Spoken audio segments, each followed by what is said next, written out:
comfort and privacy of your home and provide you with your free consultation. Telephones are answered 24/7.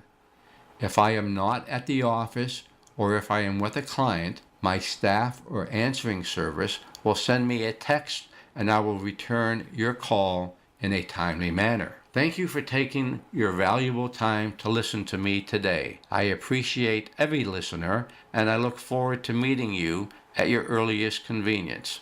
For estate planning in uncertain times, I'm Attorney John D'Onofrio. Call me today, 412-928-2068, and schedule your complimentary consultation. Call today. Get peace of mind today. That's 412-928-2068. Thank you, and have a great day. The preceding program was pre-recorded. The proceeding was paid for by D'Onofrio Law Office, PC. Information on the program was intended to solely further the public's general knowledge about the product. Opinions expressed should not be relied upon for any purpose by any member of the audience. News Radio KDKA does not guarantee the accuracy of any of the information heard on the preceding program. When you get a diagnosis of Parkinson's disease, things get real. And nobody understands that better than the Parkinson's Foundation. All across the country, we provide resources and support in the fight against Parkinson's, a neurological disease that affects movement. The Parkinson's Foundation is dedicated to improving care and advancing research towards a cure. And when you call our helpline, you'll speak to a real person who can help you find the right information. Because while living with Parkinson's can be challenging, there are things you can do to improve your quality of life. So, whether you're newly diagnosed, have been living with Parkinson's for years, or caring for a loved one, When Parkinson's gets real, find real answers at the Parkinson's Foundation. go to parkinson.org or call our helpline at 1-800-4PD-INFO, 1-800-473-4636. The Parkinson's Foundation. Better lives together. Ms. Fernandez, what are those tiny things? Those are what we call amoebas. You can only see them through a microscope. Wow. Today's students are tomorrow's great thinkers and innovators. But right now, there's a funding crisis in public schools. Millions of kids go to schools that don't have funding for books, computers, and so much more just because of where they live. You can help change that. Donors Choose is a nonprofit that lets you support students and teachers in your community and beyond. You choose which supplies to support. You could provide first graders with pencils and paper, or other students with their first chapter books, help a music class get a guitar. You could even supply a classroom like mine with a science project. But what you're really giving is the moment that sparks a brighter tomorrow. To learn more, please visit DonorsChoose.org. That's DonorsChoose.org. Choose students. Shape the future. Listen to KDKA Radio on the Odyssey, iHeartRadio, or TuneIn apps. KDKA and KDKA-FM HD2 Pittsburgh. W261AX Pittsburgh. Always live on the free Odyssey app. From the Aetna Medicare studios. Proud to be the voice of Pittsburgh. 100.1 FM and AM 1020 KDKA.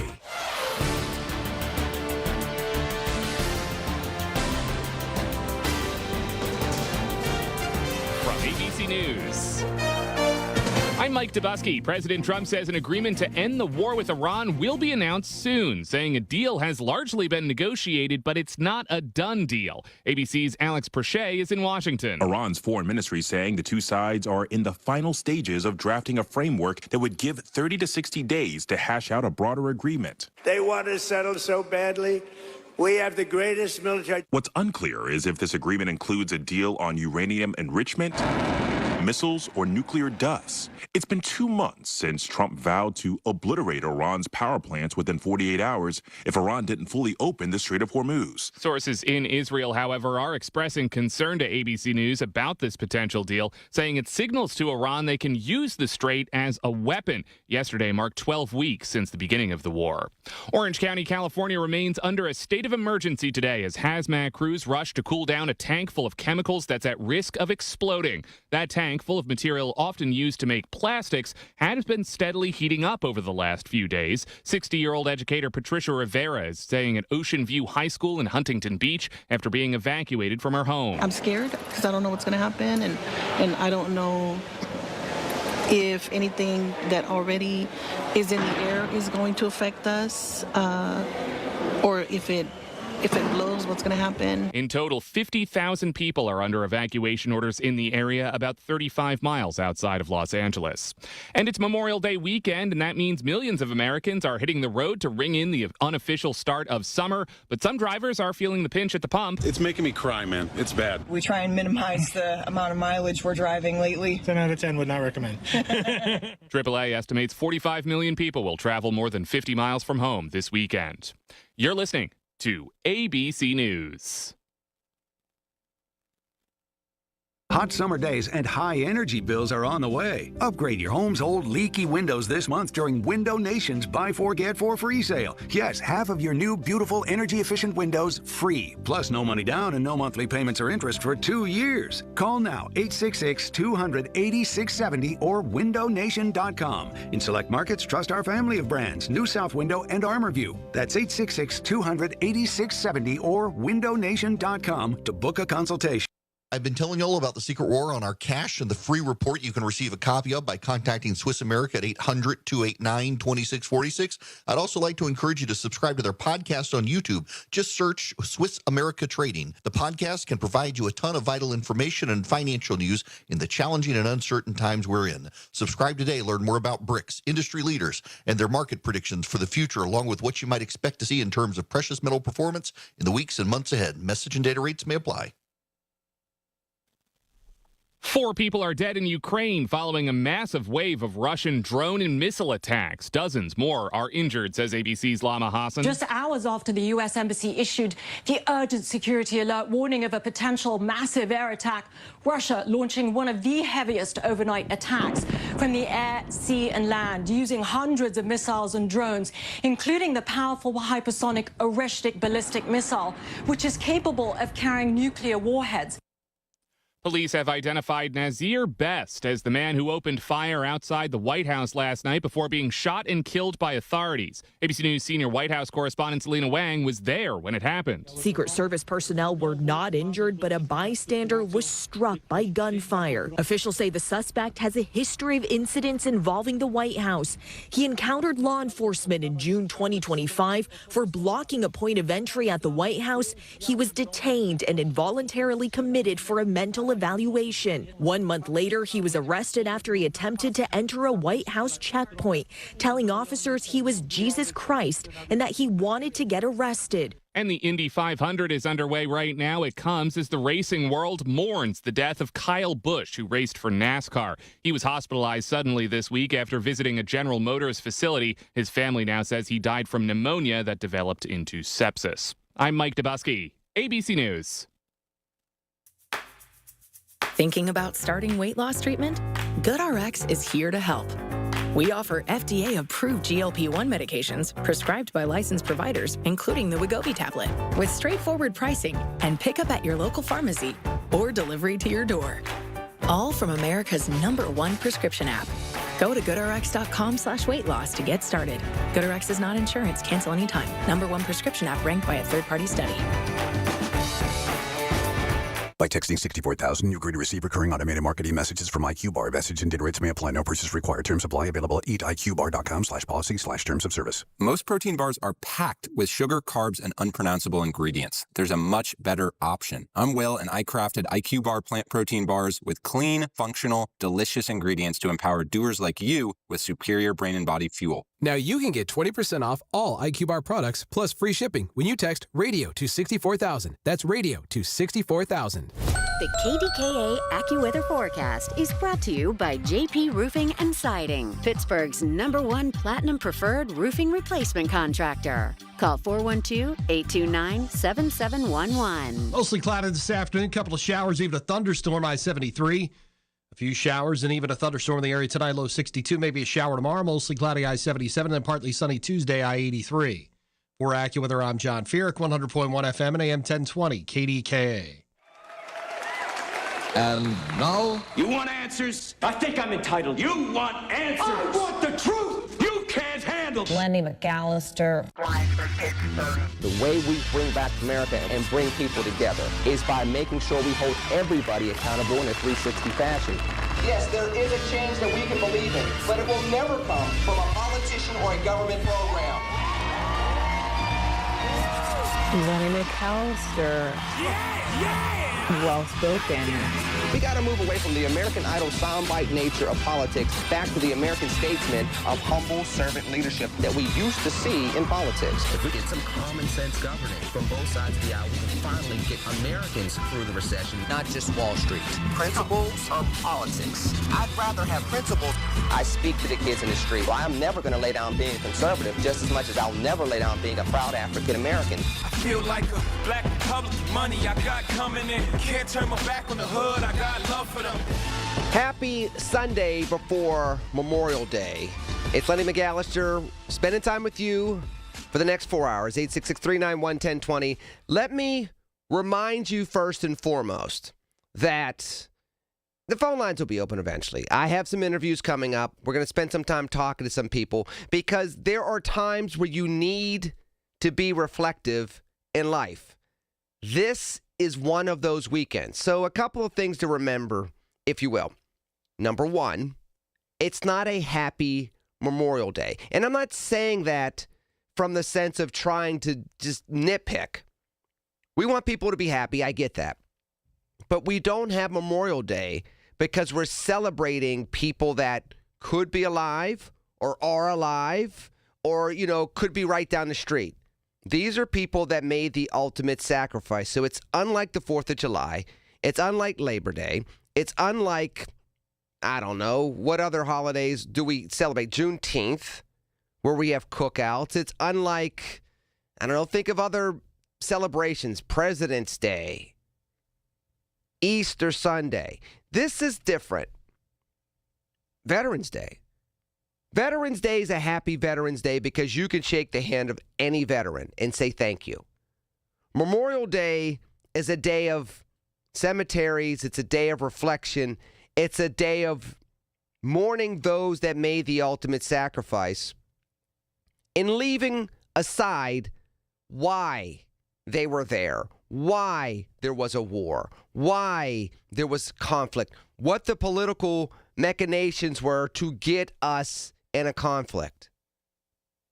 Sometimes, as the case was, let's say with the USS Cole or the bombing in Beirut, sometimes we have people in harm's way that lose their lives and make the ultimate sacrifice because they're in the military and they just so happen to be wearing that uniform and they're a target because people do not like us so much. And then there are times where people make the ultimate sacrifice in very unattended ways. Like, for example, you hear of the stories of pilots that are involved in air shows that are serving the American people by being in the military, but also doing these training exercises and doing these shows. Sometimes people die in training exercises. They're not involved in actual combat. They still made the ultimate sacrifice. That's what Memorial Day is all about. And I'm sure I'll talk about it tomorrow, but I want to start off the show today with it. And I know that, generally speaking, I start off the show with either something happy or I do something in remembrance of people. And this is something that doesn't usually come up. And it's a memory that stings for me and for my family that doesn't always come up. But I want to give a moment to my late cousin. A lot of people knew him in this region. Grew up in Wilkinsburg. His name is Gerald Wheaton Jr. And he made the ultimate sacrifice, not dying in combat, but dying in uniform in 1989. Literally, I was in Florida like he was. I was in Orlando, Winter Park, actually, ironically enough. I was in Winter Park for spring training for my senior year in baseball. And he was probably no more than 30 minutes away. And during training, suffered a medical event, and at 19 years old, passed away. Now, I bring it up because Memorial Day, to me, covers any American from all backgrounds that died in uniform, that may have otherwise lived to have a long and fruitful life if it wasn't for the fact that they were in uniform serving our country and in a situation where eventually they lost their life. Now, for my cousin, and again, we have a close-knit family, so you can do the math. He was a year older than me in high school, and he was about a year and a half to 2 years older than me chronologically. But my mom's side of the family, my dad's side of the family, they all grew up together. So I had cousins from my dad's side of the family that went to high school with this cousin. They knew each other for years. They went to grade school together. They went to middle school together. They went to high school together. So it was obviously a tragedy, but also heartbreaking, obviously, as well, to have this cousin who was serving in the Navy lose his life at 19 years old in an unexpected way and a tragic way. Again, a training exercise. And so when you think about Memorial Day, I know there are people out there at 866-391-1020 that will remember Memorial Day differently than your traditional World War II or Korean War or Vietnam War or Iraqi War or some of the other conflicts we've had. There are people that we have lost as a result of their military service that are non-traditional or non-typical, atypical, and how we view making the ultimate sacrifice. There are some people that ended up losing their lives either prematurely because of the toxins they were exposed to, and that's a casualty of war. If you were exposed to burn pit toxins and you ended up contracting lung cancer and you died at 27 years old as a result, you're a casualty of war. If you died as a result of Agent Orange poisoning and you died of cancer prematurely as a result of your service in Vietnam, you're a casualty of war. I want us to take a moment today and this weekend to think about all the different people that made the ultimate sacrifice for this country. Now, if you want to make the case to the people all the way back to the Revolutionary War, especially since we're celebrating America 250, you can do that. I would grant you that. I think that's appropriate. Still the bloodiest war we've ever been involved in was the Civil War. And the country stayed together in spite of itself during the Civil War, after the Civil War, in the 20th century and the like. There's a reflection that we should have during Memorial Day that should genuinely follow us for the rest of a year.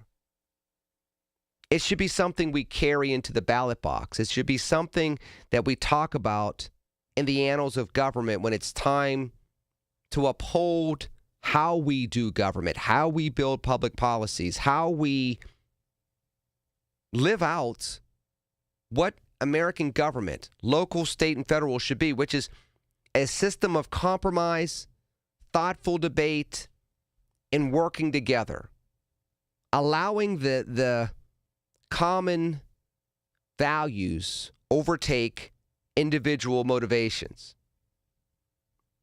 Memorial Day reminds us that somebody believed in ourselves, maybe even more than we currently believe in ourselves right now. And that they were willing, for one reason or another, to put on a uniform and put themselves in an uncomfortable situation in order to advance the best values of America. Now, yeah, I know some people go to school to, some people go to the military to go to school. Some people go to the military to have a career. Some people go to the military to learn a skill that they want as a job later in life. And that's fine. But eventually, every single person that signs on the dotted line, every single person that decides to put on a uniform, every single person that says, I'm going to go thousands of miles away from my family, and I'm not going to talk to them for weeks at a time. I know a colleague of mine who has a child that's preparing to go on a nuclear submarine. She won't even know where he is. And there are thousands upon thousands upon thousands of people that make that decision.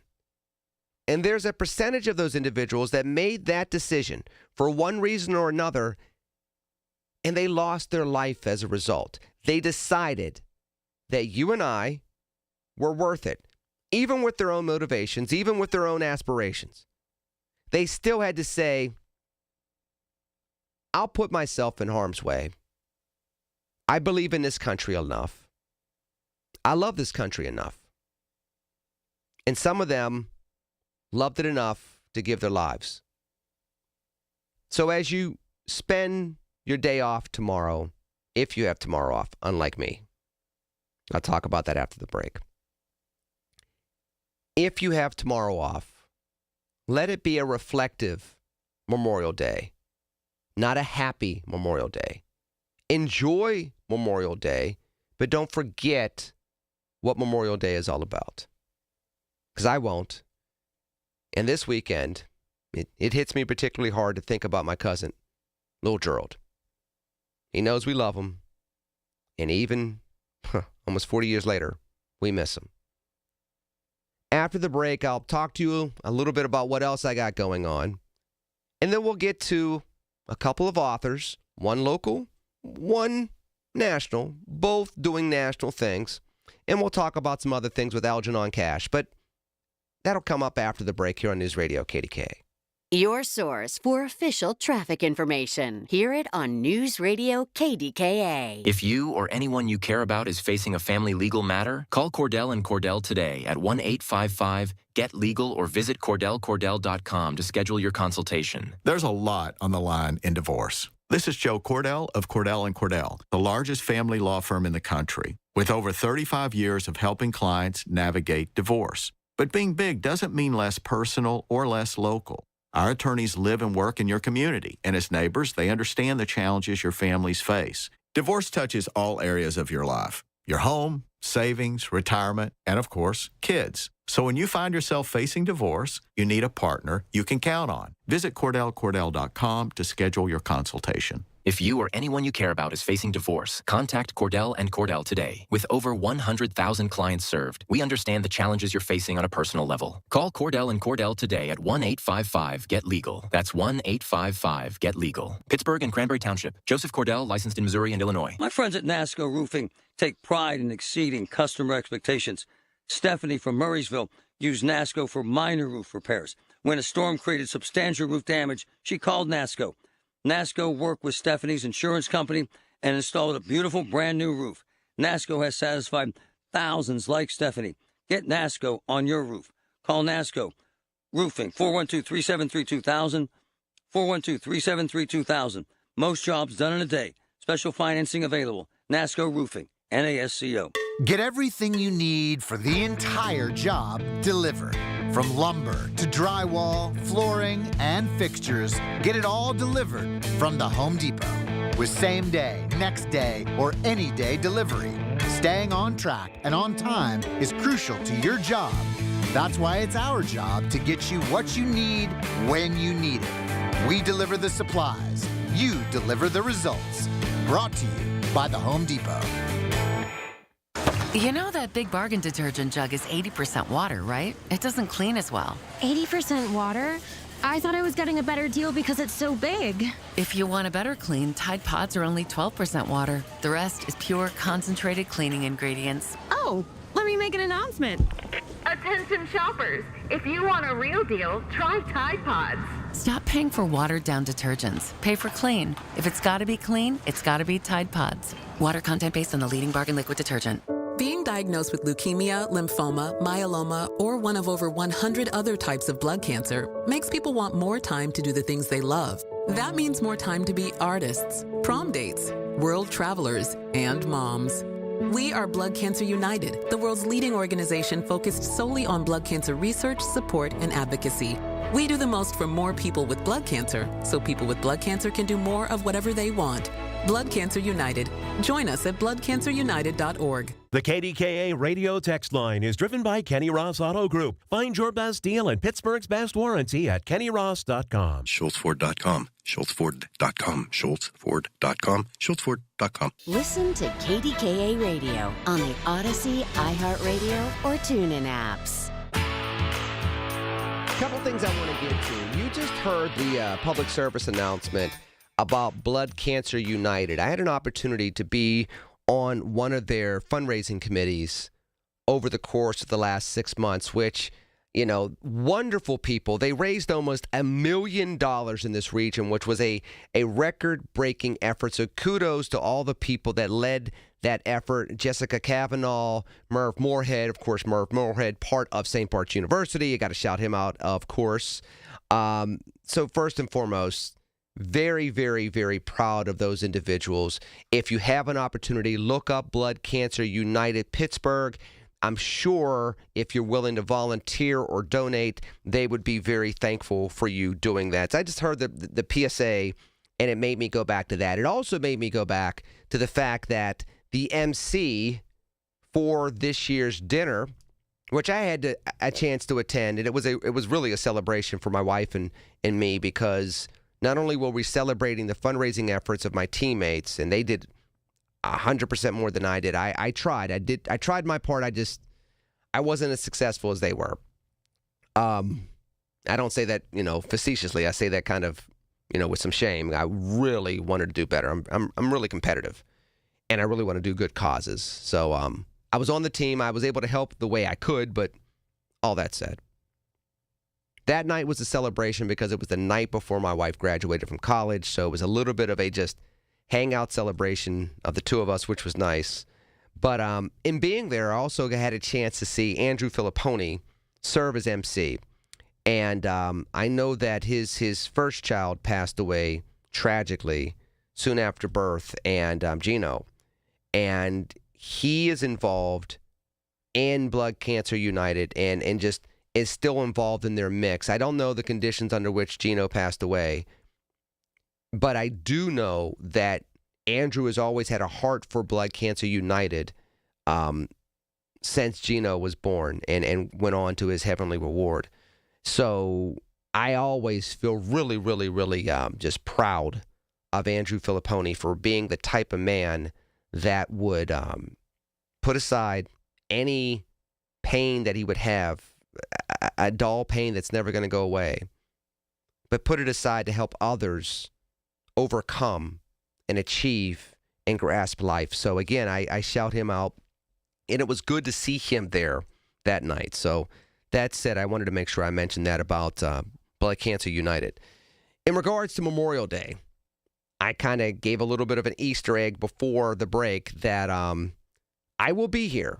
I will be hosting the Big K Morning Show from 5:30 to noon tomorrow.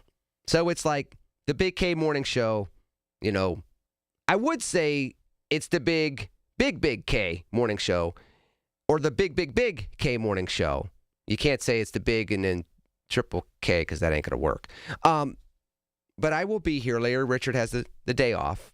I'll have the opportunity to spend time with you from 5:30 to noon on Monday. So make sure you tune in. I don't know what that means for my segment. Does that mean I have to be on both sides of microphones and ask myself questions about politics from 8 to 9 like I would normally do on Monday? You'll have to tune in and find out. The other thing is, over Memorial Day weekend, in addition to being reflective, I've been doing this. Now, you may look on the live stream and say, what in the blue blazes is this? It's not a legal case. it's doing the audiobook for A Venn Diagram of One, An American Story. Again, you can pre-order the book, and you can pre-order what I'm literally doing right now. If you go to my website, lennymcallister.com, it'll take you to your favorite retailers, including Barnes & Noble, including Amazon. I think it's up on Target now. I know it's up on Books A Million. It's on Hudson Books as well. A Venn Diagram of One hits bookshelves August 11th. But right now, as you can see, I have printed out the book, and I am doing the audiobook as we speak. Very interesting experience, I will say, more than I thought it would be. I'll talk more about that experience. I'll probably have some time to do it tomorrow because it's a long show. In the meanwhile, after the news, I'm going to have Jeff Charles coming on to talk about his debut book. It's a novel, and it's a guy that's usually a political journalist and writer. So writing a novel, I'm curious about what he's doing and what was the motivation behind it. But hey, I'll hit upon that. You'll hear about it after the news on News Radio KDKA. At Audion Hearing, our mission is simple: to make better hearing affordable for everyone. We're proud to offer high-quality, rechargeable hearing aids starting at just $98. Clear, comfortable, and ready to use right out of the box. And here's a study worth hearing. Research shows that wearing hearing aids can reduce your risk of dementia by up to 61%. Join over 1 million happy customers and hear the difference today by going to audionhearing.com. That's AUDIEN hearing.com. In a world in need of a hero, one man rises to the challenge in style. He is... just driving the kids to soccer practice. Make every day feel epic in the all-new Hyundai Palisade Hybrid with up to an EPA-estimated 619 miles of range on select trims, advanced tech, and class-leading interior space.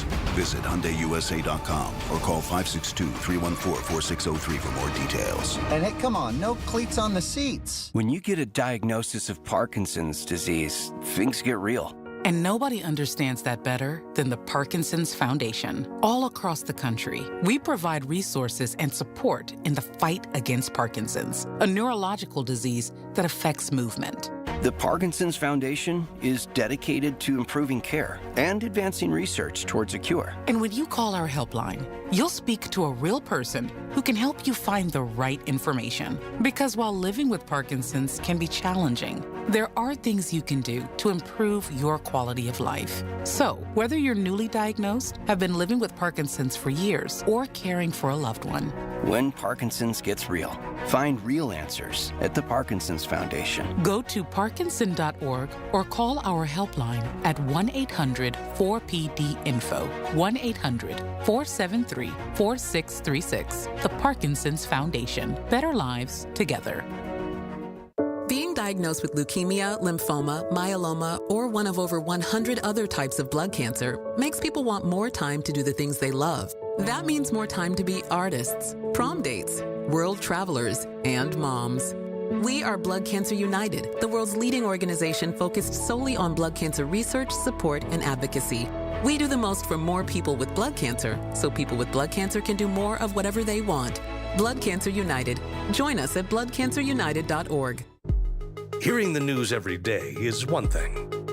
Hearing it hit home is something altogether different. That's the difference you hear every day on KDKA Radio.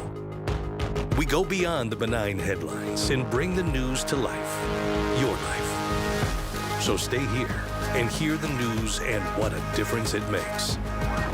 100.1 FM and AM 1020, KDKA.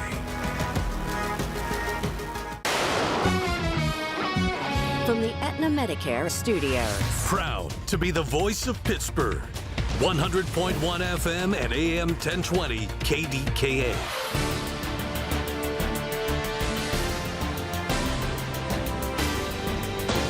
ABC News. News. I'm Mike Dabusky. The Trump administration is signaling it's close to a deal with Iran to temporarily halt the fighting. The agreement, which officials stress isn't finalized yet, would include ending the U.S. blockade in the Strait of Hormuz and commitments from Iran on drawing down its uranium supply. Officials in California are racing to stop a chemical tank from spilling hazardous materials onto the ground or exploding. ABC's Jacqueline Lee is in Orange County. The tank is estimated to contain 7,000 gallons of methyl methacrylate, a highly volatile substance used in the production of plastic. The plant is located 35 miles from Los Angeles. At least 50,000 residents were forced to evacuate. Police officers came into our area telling everyone to leave, and so, yeah, we all went, and it was kind of stressful because, like, where are we going to go? And Memorial Day travel is well underway. The TSA is expecting to screen some 18 million people before Wednesday. This is ABC News.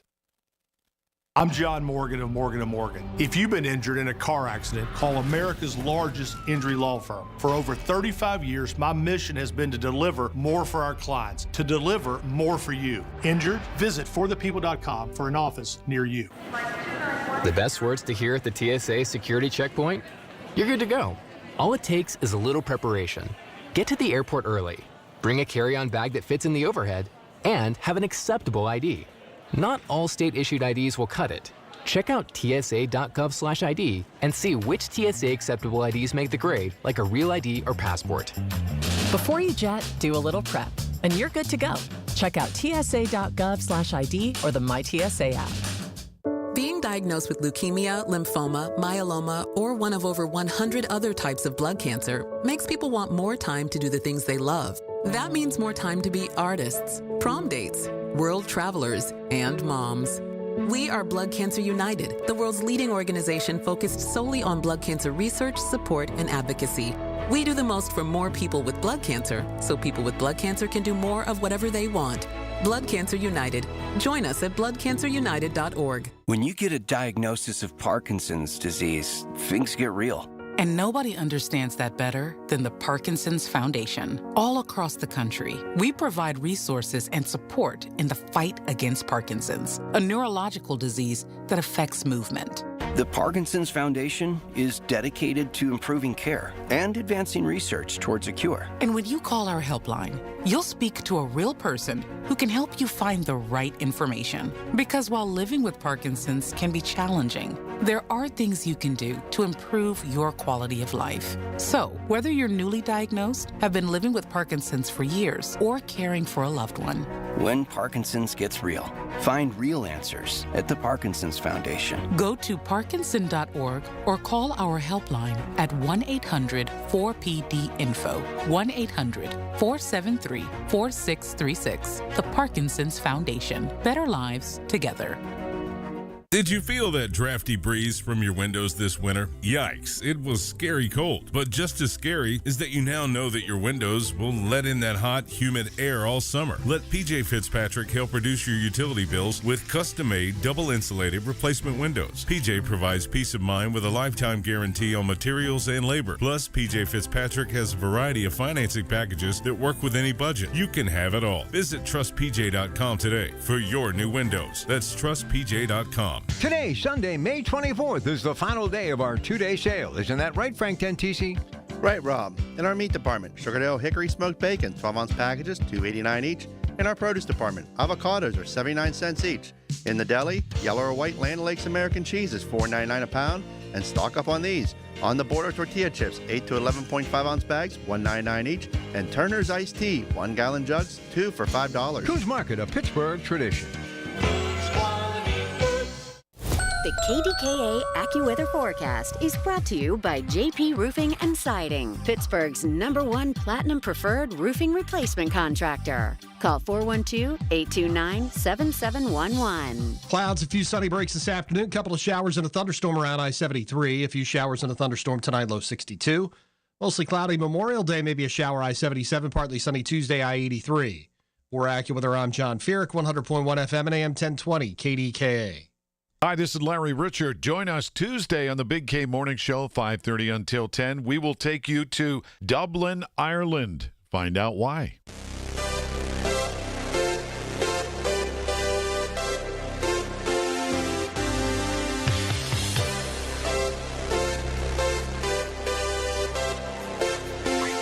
I usually talk to this individual about politics, but he is getting into fiction writing as well.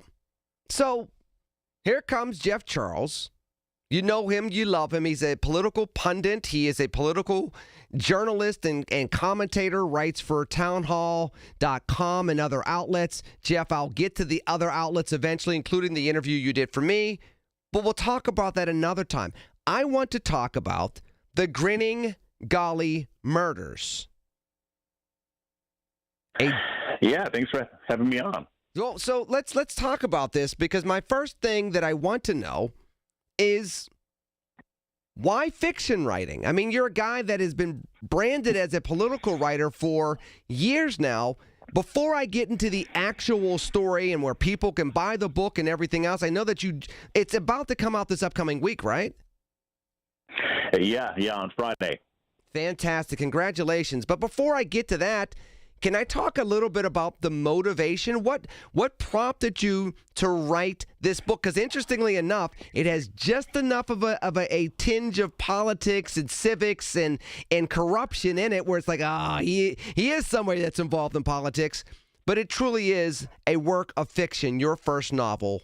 What's the motivation? Yeah, so I mean, and hopefully it stays a work of fiction.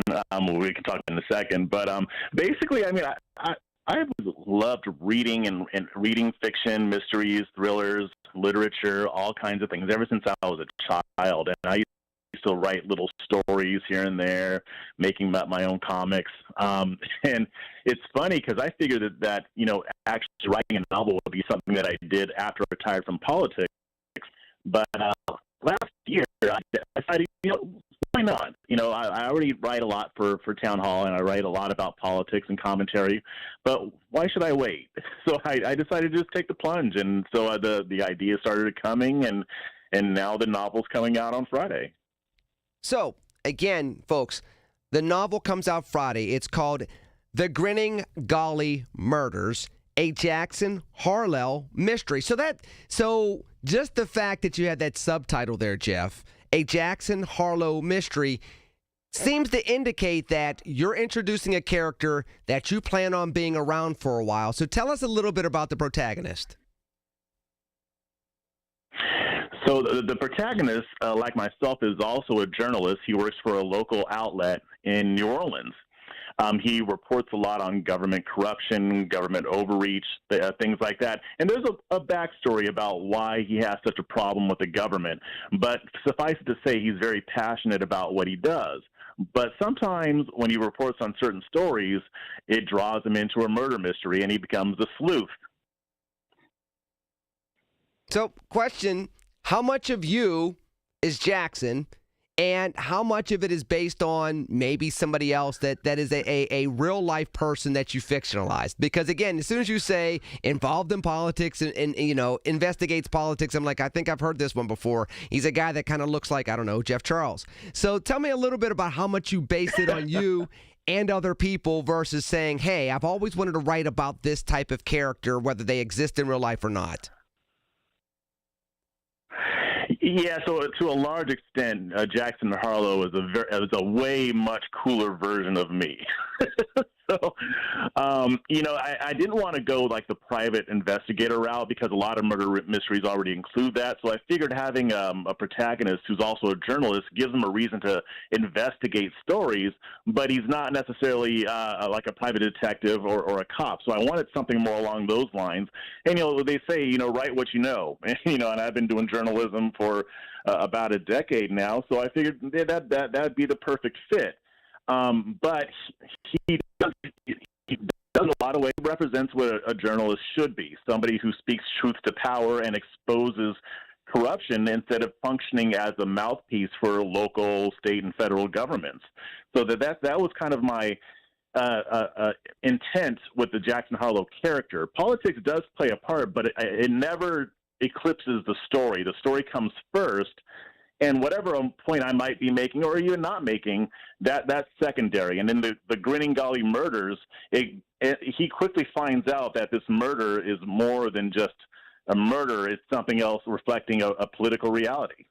So let me go to this. And again, the Grinning Golly Murders, a Jackson Harlow mystery. You can find it online, wherever books are sold online. You can find it starting Friday. I'm talking to the author, Jeff Charles, a buddy of mine over the years. So, Jeff, as you write this, as you allow this to develop, I got to ask you the question, because I know you. Why New Orleans? You're a guy from California who lived in Texas. You've lived in Florida. You've lived in Louisiana. Why New Orleans with the premier book in this series? Yeah, it's funny. I was thinking about where to set, the stories, and New Orleans really just stood out. I mean, not just because I live in Louisiana now, but just because, one, I like the city. I've been there a couple times. And I think it's the perfect setting. I mean, a lot of these things, they take place in New York or L.A. or whatever. I wanted a different setting. And this way I can kind of bring out the New Orleans flavor.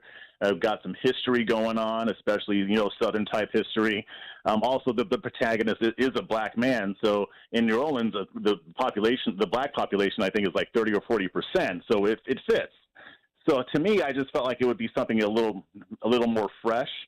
And it's such a lively city that it's the perfect backdrop for somebody like this character.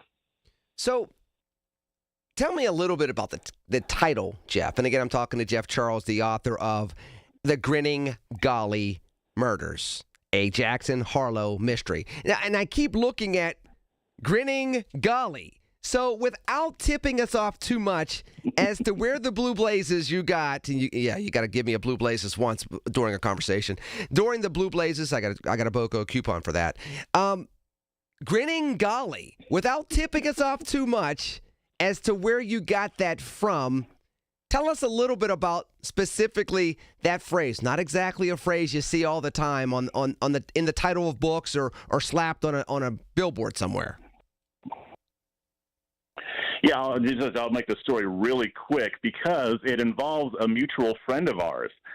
So last year, I took my fiance Donnie to do to go to some antique shops for her birthday, and in one of these antique shops, they had what are called gollywogs, or golly for short.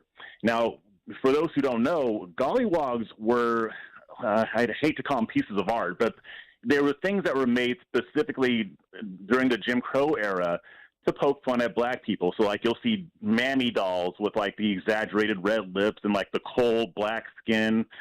And you can see that in books and posters. And now these are relics because nobody really makes these anymore, obviously. But a lot of antique shops still sell them. And so we saw these, and I don't think we had even seen some of these things up close, but all of these pictures, little figurines, and I was thinking, and then our friend Kira Davis actually collects these things, and she's a black woman too, but she collects these because they're history. Well, hold on, Jeff. For the inside joke, I have to say it because I got to say the inside joke. She's Canadian, so is she really black? Now, I'm just kidding, everybody. She's Canadian-American, and she is absolutely black. And she's a proud black woman. I just wanted to make Jeff laugh. Go ahead and continue, Jeff. Yeah, I'm going to tell her you said that, too. But so like I was saying, she collects these things, and I sent her a text message, and I was like, look what I found. And so she actually ended up having us get a couple of dinner bells that were shaped like black maids, and send them to her. And I was just thinking how funny it was. And we saw some other items at some other antique shops that were still reflective of that era. And I was like, I could totally do a murder mystery around this thing. And so that's where the Grinning Golly comes into play. I'm not intending for it to reflect politics or culture wars at first, but then the premise kind of developed itself. And, there's no real spoiler here, but the murder kind of centers on antique shop who sells these items. Very stuff too, not just those, but yeah. No, that's very interesting. I'm going to go to break, and Jeff, I'm going to bring you back because we're having a little bit of technical difficulties. So, folks, come back. I want to finish up the second half of this interview with Jeff Charles, who is the author of The Grinning Golly Murders, a Jackson Harlow mystery. Again, you can find the book online anywhere where you buy books starting Friday. I'm going to continue the conversation with my good man, Jeff Charles, after the break here on News Radio, KDKA. Every Tuesday morning at 7:20, listen for Inside Independence Health, a look at all things healthcare with the experts from Independence Health System. It's brought to you by Independence Health System. Expert care here. Carpal tunnel syndrome, heart failure that doesn't improve with common medicines. These are some signs and symptoms associated with ATTR-CM, or the cardiomyopathy of ATTR amyloidosis, a serious heart condition with symptoms that get worse over time. Amvuttra, vutrisiran, is a prescription medicine given by a healthcare provider that treats ATTR-CM in adults to reduce heart-related death, hospital stays, and urgent visits. In a clinical study, Amvuttra was proven to help people live longer and have fewer heart-related hospital stays and urgent visits over 3 years compared to placebo. Amvuttra lowers the amount of vitamin A in your blood, which can affect vision. Other side effects include pain in the arms or legs, pain in the joints, and shortness of breath. These are not all the possible side effects of Amvuttra. For prescribing information, call 1-833-256-2748 or learn more at amvuttra.com. Ask your doctor about Amvuttra for ATTR-CM. Pittsburgh, we've got a problem. Home care is in crisis and there aren't enough caregivers to meet the demand. So if you've got a loved one with Medicaid and needs care, don't wait. Freedom Care was built for this moment. We help you get care at home from someone you already trust, a family member or friend who can get paid to help with everyday needs like meals, medication, bathing, and mobility. If you have Medicaid, it's 100% free to you. No waiting lists, just real care from your people right now. Freedom Care handles it all. Training, payroll, and support, so you can stay safe and comfortable at home, and your caregiver gets paid after every shift guaranteed. With 97% satisfaction and over 150 million hours of care delivered, Pittsburgh families are already making the switch to care at home. Take care of your own and get paid with Freedom Care. Call 412-844-5990. That's 412-844-5990. Call now, 412-844-5990. 412-844-5990.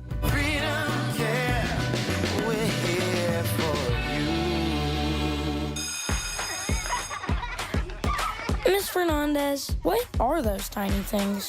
Those are what we call amoebas. You can only see them through a microscope. Wow. Today's students are tomorrow's great thinkers and innovators. But right now, there's a funding crisis in public schools. Millions of kids go to schools that don't have funding for books, computers, and so much more just because of where they live. You can help change that. Donors Choose is a nonprofit that lets you support students and teachers in your community and beyond. You choose which supplies to support. You could provide first graders with pencils and paper, or other students with their first chapter books, help a music class get a guitar. You could even supply a classroom like mine with a science project. But what you're really giving is the moment that sparks a brighter tomorrow. To learn more, please visit DonorsChoose.org. That's DonorsChoose.org. Choose students. Shape the future. SchultzFord.com. SchultzFord.com. SchultzFord.com. SchultzFord.com.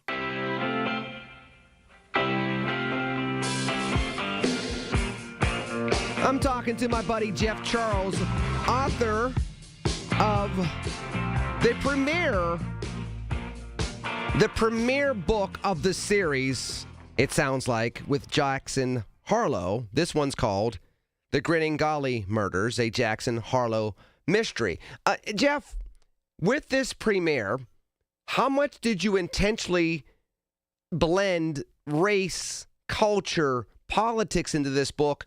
Or are those things just kind of on the periphery and not really part of the substance? Just kind of curious because you chose New Orleans intentionally. You chose the background intentionally. I'm curious as to what readers can expect when it comes to all those things coming together in the story. Yeah, a great question. It was very important for me to not preach. I have my political beliefs. We all have our political and cultural beliefs. The story comes first.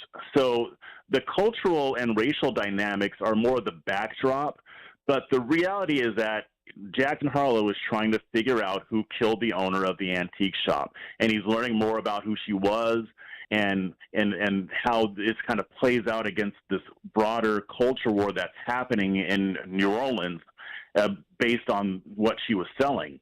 but it also brings out the humanity, and really it's really about placing humanity over politics. So in that way, it is in there, but it's not. My objective isn't just to preach a political message, at least not in this novel. It's really more to talk about where we are as a country, things that you and I have talked about, and that setting is the backdrop of this murder mystery. Tell me this, Jeff, because this is something that you're creating a series with this character, Jackson Harlow. And so just the way you wrote it, you can tell that you're building up to more and you have more ideas. So less about the ideas for a second, but I want to ask you about the character of Jackson Harlow.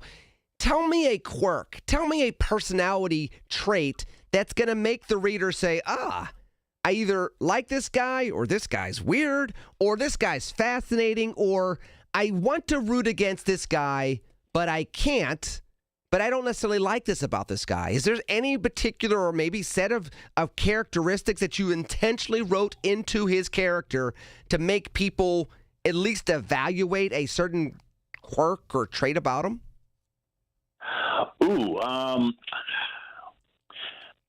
There's a few things. I'll go with this one. So Jackson Harlow is a very firm believer in the Second Amendment. So that right away is going to, get people who are more right-leaning on board with him. He actually conceals carries, not because he always expects to be in danger, but he carries for the same reason that I carry or that most people carry, just in case, there's an issue where you have to defend yourself.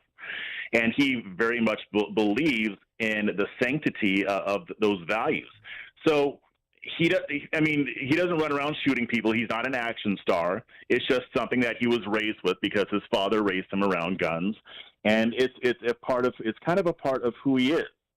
So maybe people more on the left may not like it as much, but at the same time, he's also not reckless with it either. So there's nothing really to object to. At the same time, he's only going to be using. If he does use it, it's only going to happen when he really needs to.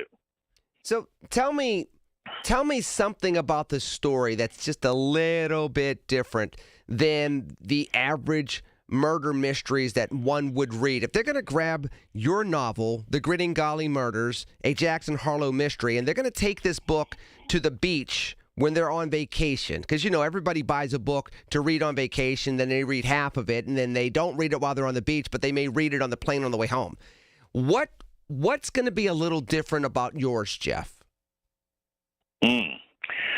I would say Jackson Harlow himself is more of a unique protagonist, being that he's a journalist.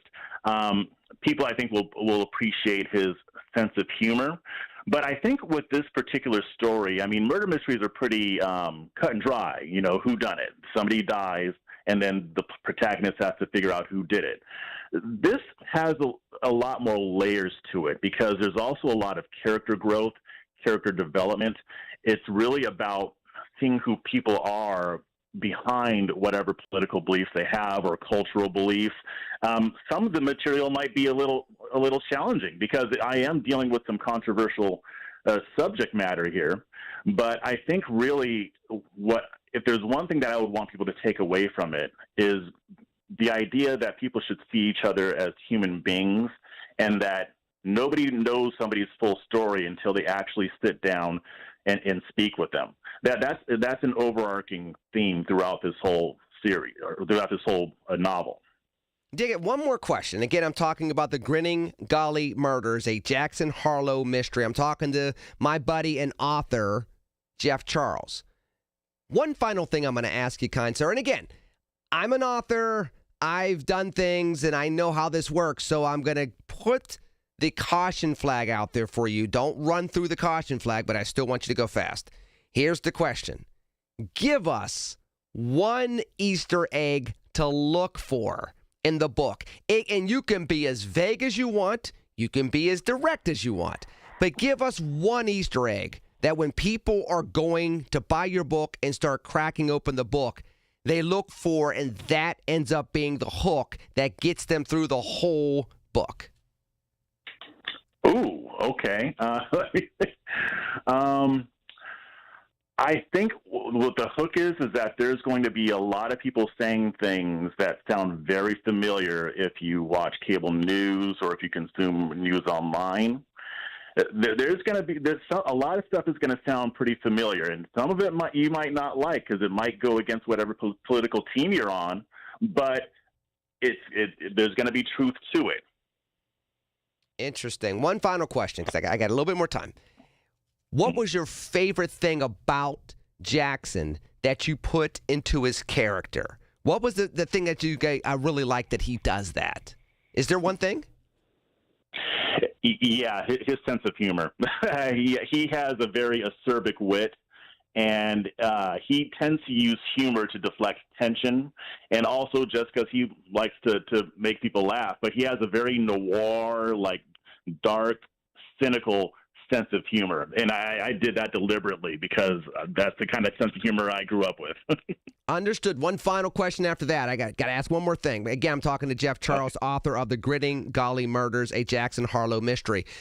Jeff, you wrote Jackson Harlow, but what's the one thing you don't like about Jackson that readers might look at and you have to say, listen, I don't like that part of him either. He is who he is. Is there anything in particular?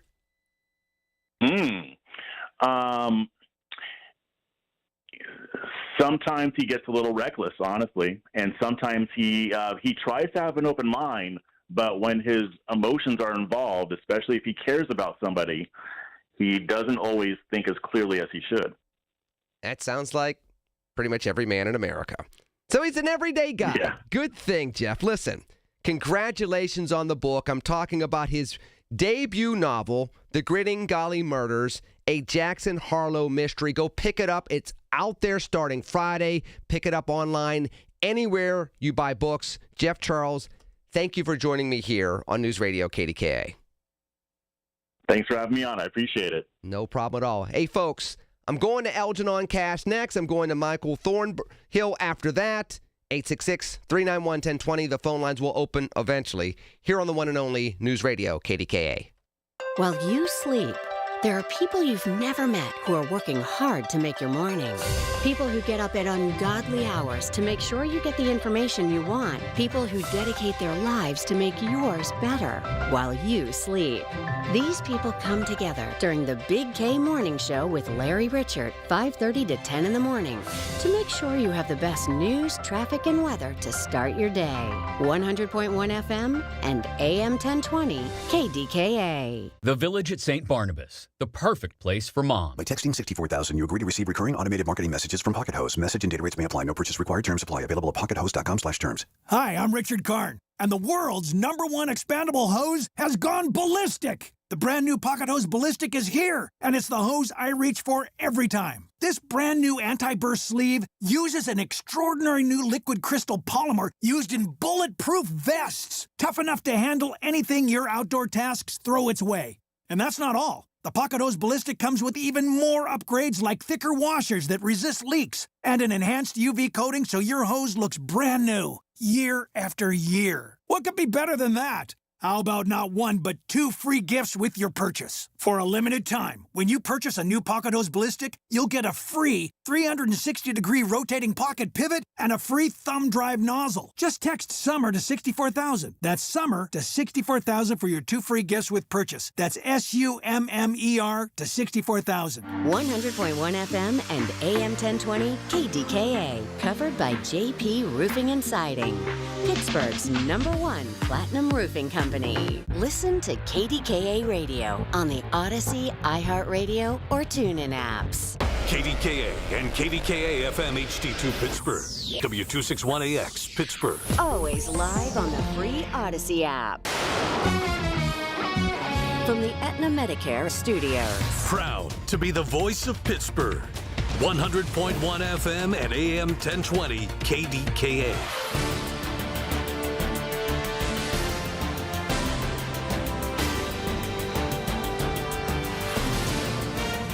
From ABC News, I'm Mike Dubusky. The United States and Iran appear to be inching closer to a deal to temporarily halt the fighting in the Middle East. Secretary of State Marco Rubio saying this while on a trip to India today. Suffice it to say that some Progress has been made, significant progress, although not final progress has been made. An official telling reporters today that a peace agreement would include a broad commitment from Iran to negotiate a removal of their stockpile of enriched uranium. But questions remain about how to dispose of that material. In exchange, the U.S. would cancel its blockade in the Strait of Hormuz. Officials stress that none of this is final yet, and even then, ABC's Alex Prochet says not all players are happy. Big concerns over an Iran deal from Israel. A source familiar with the situation tells ABC News that there is serious concern and disappointment because Israel says it signals to Iran they can use the Strait of Hormuz as a weapon. Netanyahu is scheduled to hold a security meeting with his defense officials later today. Back in Washington, the Trump administration is facing bipartisan pushback to its so-called anti-weaponization fund. The $1.8 billion store of taxpayer money is intended to finance payouts to those who claim to have been victimized by the government, including January 6th rioters. Republican Representative Brian Fitzpatrick is introducing legislation to stop the DOJ from creating the fund. He tells ABC's This Week he's been pushing for more Republican support. A lot of them tell me they support it. We'll see how many actually, join us in the effort by putting pen to paper and putting their name on it. Fitzpatrick is putting the bill forward alongside Democrat Tom Suozzi. And in Garden Grove, California. This is completely new to us in Orange County. And so that's why we want to make sure that public safety is the #1 goal. Orange County Supervisor Janet Nguyen updating the public about a giant tank of chemicals that's at risk of exploding. 50,000 people there are under evacuation orders. You're listening to ABC News.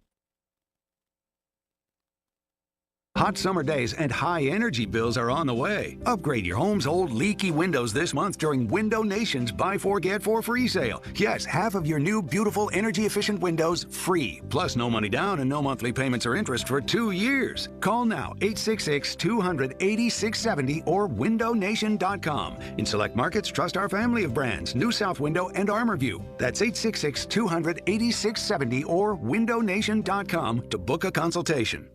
I've been telling you all about the secret war on our cash and the free report you can receive a copy of by contacting Swiss America at 800-289-2646. I'd also like to encourage you to subscribe to their podcast on YouTube. Just search Swiss America Trading. The podcast can provide you a ton of vital information and financial news in the challenging and uncertain times we're in. Subscribe today. Learn more about BRICS, industry leaders, and their market predictions for the future, along with what you might expect to see in terms of precious metal performance in the weeks and months ahead. Message and data rates may apply. Health authorities in the Democratic Republic of the Congo and Uganda are now warning of the threat from Ebola and how it stretches to 10 other countries in Africa. Those countries include Ethiopia, Kenya, Rwanda, and Zambia, all of which are under increased risk because of cross-border population movement. Suspected cases of Ebola in the DRC have topped 900 now. Authorities have identified 21-year-old Maryland resident Nazir Best as the suspect in last night's shooting outside of the White House. ABC's Selena Wang was there when it happened. Let's go. 91. Respond for a shooting. The Secret Service telling ABC News a man approached a security checkpoint just outside the White House, took a gun out of a bag and fired shots at officers. I was there preparing to go live when I heard dozens of shots fired. It's close, only for the two sides to remain far apart. The shots ringing out shortly after 6 p.m. My crew and I quickly ducking for cover. Best was shot and killed. A bystander was wounded by gunfire.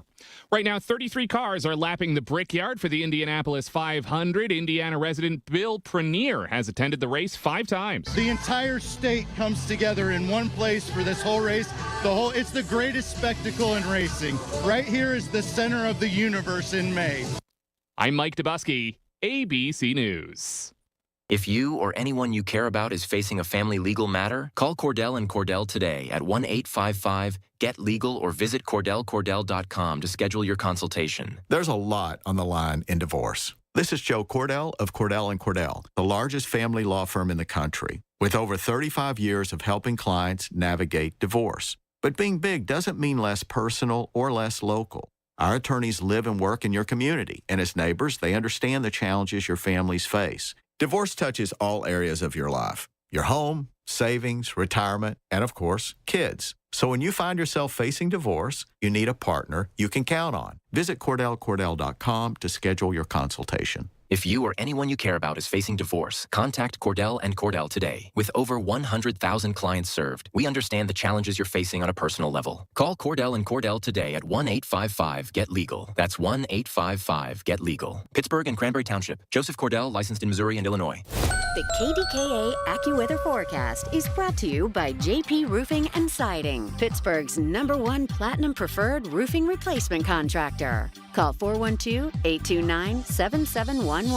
Mostly cloudy this afternoon. Couple of showers, even a thunderstorm, I-73. A few showers and even a thunderstorm in the area tonight, low 62. Maybe a shower tomorrow. Mostly cloudy, I-77, and then partly sunny Tuesday, I-83. For AccuWeather, I'm John Feerick, 100.1 FM and AM 1020, KDKA. All right, I appreciate spending time on the airwaves with Jeff Charles. I'll have him back on later in regards to his interview of me on my book. So it's kind of like a home and home series that he and I did. But his home is nicer than my home, so just it is what it is. Don't judge me. That said, I'm going to go from Louisiana to the Kakalaki to another brilliant. I think, listen, I know that I'm very inclusive, that I love everybody, and I do love everybody. But there are times that, you know, I do not apologize for being a black man. So maybe today is unofficially Black Man Day here on News Radio KDK, because I do have Jeff Charles on the line. I do have this next brilliant individual coming on next from the Kakalaki. I'm talking about Algernon Cash, who is a political commentator and cultural analyst, if you will, and also a guy that's done a lot of good things from the business world as well. And then I have another brilliant individual coming on next. But for right now, I want to talk to Algernon Cash. Algernon, thank you for joining me here on News Radio KDK. Good to talk to you again, kind sir. Hey, Lenny. Thank you for having me on, man. So I have a couple of places I can go, and you and I can vibe for a while, but I actually want to go this place first. This is a controversial bent, but I know you're highly intelligent and highly thoughtful, so I know you've chewed on this a little bit.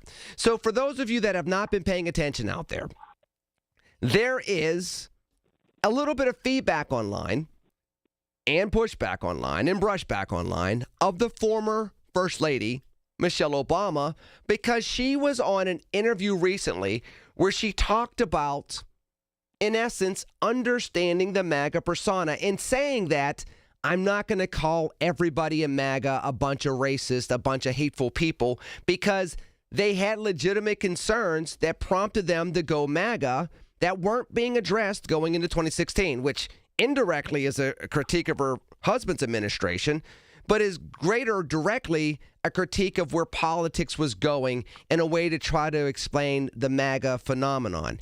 And Algernon, this is something I had tried to do with people over the years, try to explain both I get why it happened, even if the fringes of it went off the rails. The same way I talked about the Tea Party movement, which you were around for as well, where you're like, okay, I get conservatism. What they're doing now is not conservative within this movement. As you see these type of things playing out, what say you as a thought leader?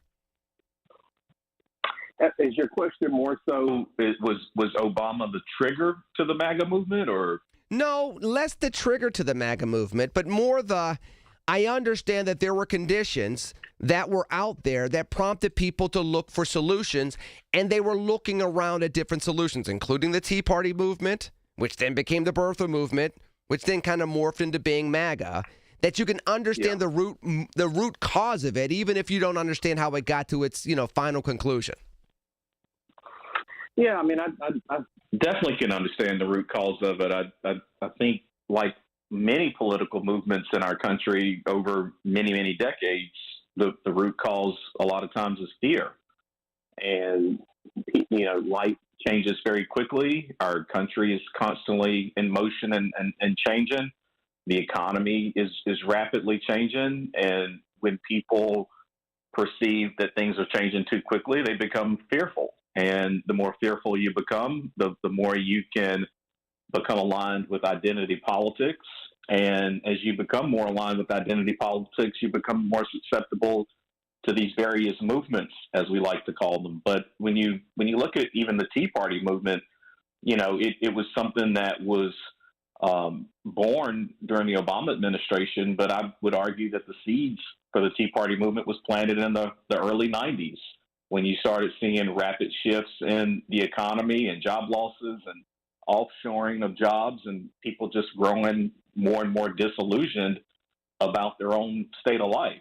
And so those seeds can easily germinate and become fear, and fear can really morph into a very powerful movement. Now, I know that you have your online platform and you engage a lot of people regularly about the very things that you just talked about. How do you get folks to recalibrate how they're viewing things? Because even after 10 years of MAGA, even after 15 years of the Tea Party, even after 20 years of hope and change, people are still disillusioned. What's the next step, Algernon? I mean, especially as we go into these midterms, and believe it or not, we're coming up on another presidential election fairly soon.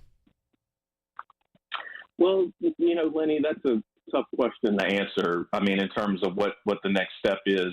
And, this may run counter to what you believe and maybe what many members of the audience might believe as well. But I don't believe that the next step or the solution lies within politics. I think that we are living in a world right now, or living in a country where people have a loss of purpose.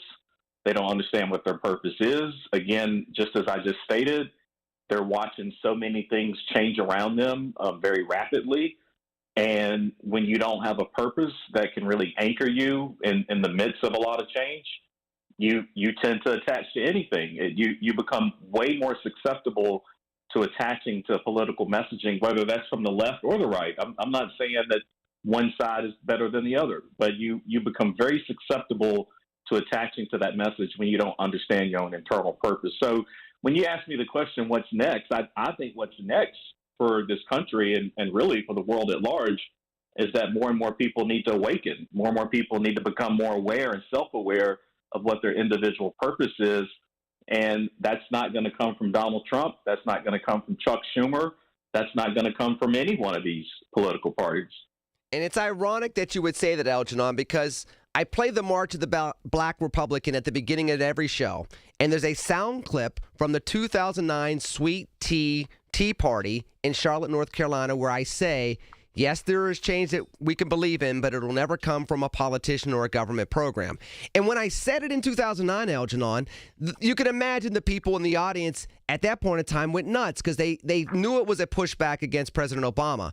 But it was literally a pushback against any movement that makes a political personality bigger than the principles. And right now, one can make the case, and many have made the case, that that's what you have right now in the Republican Party with Donald Trump.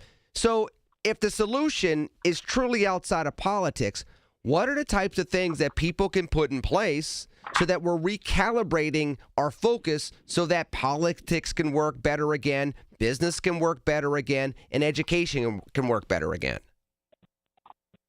Yeah, I think people just need to spend a little bit more time with themselves.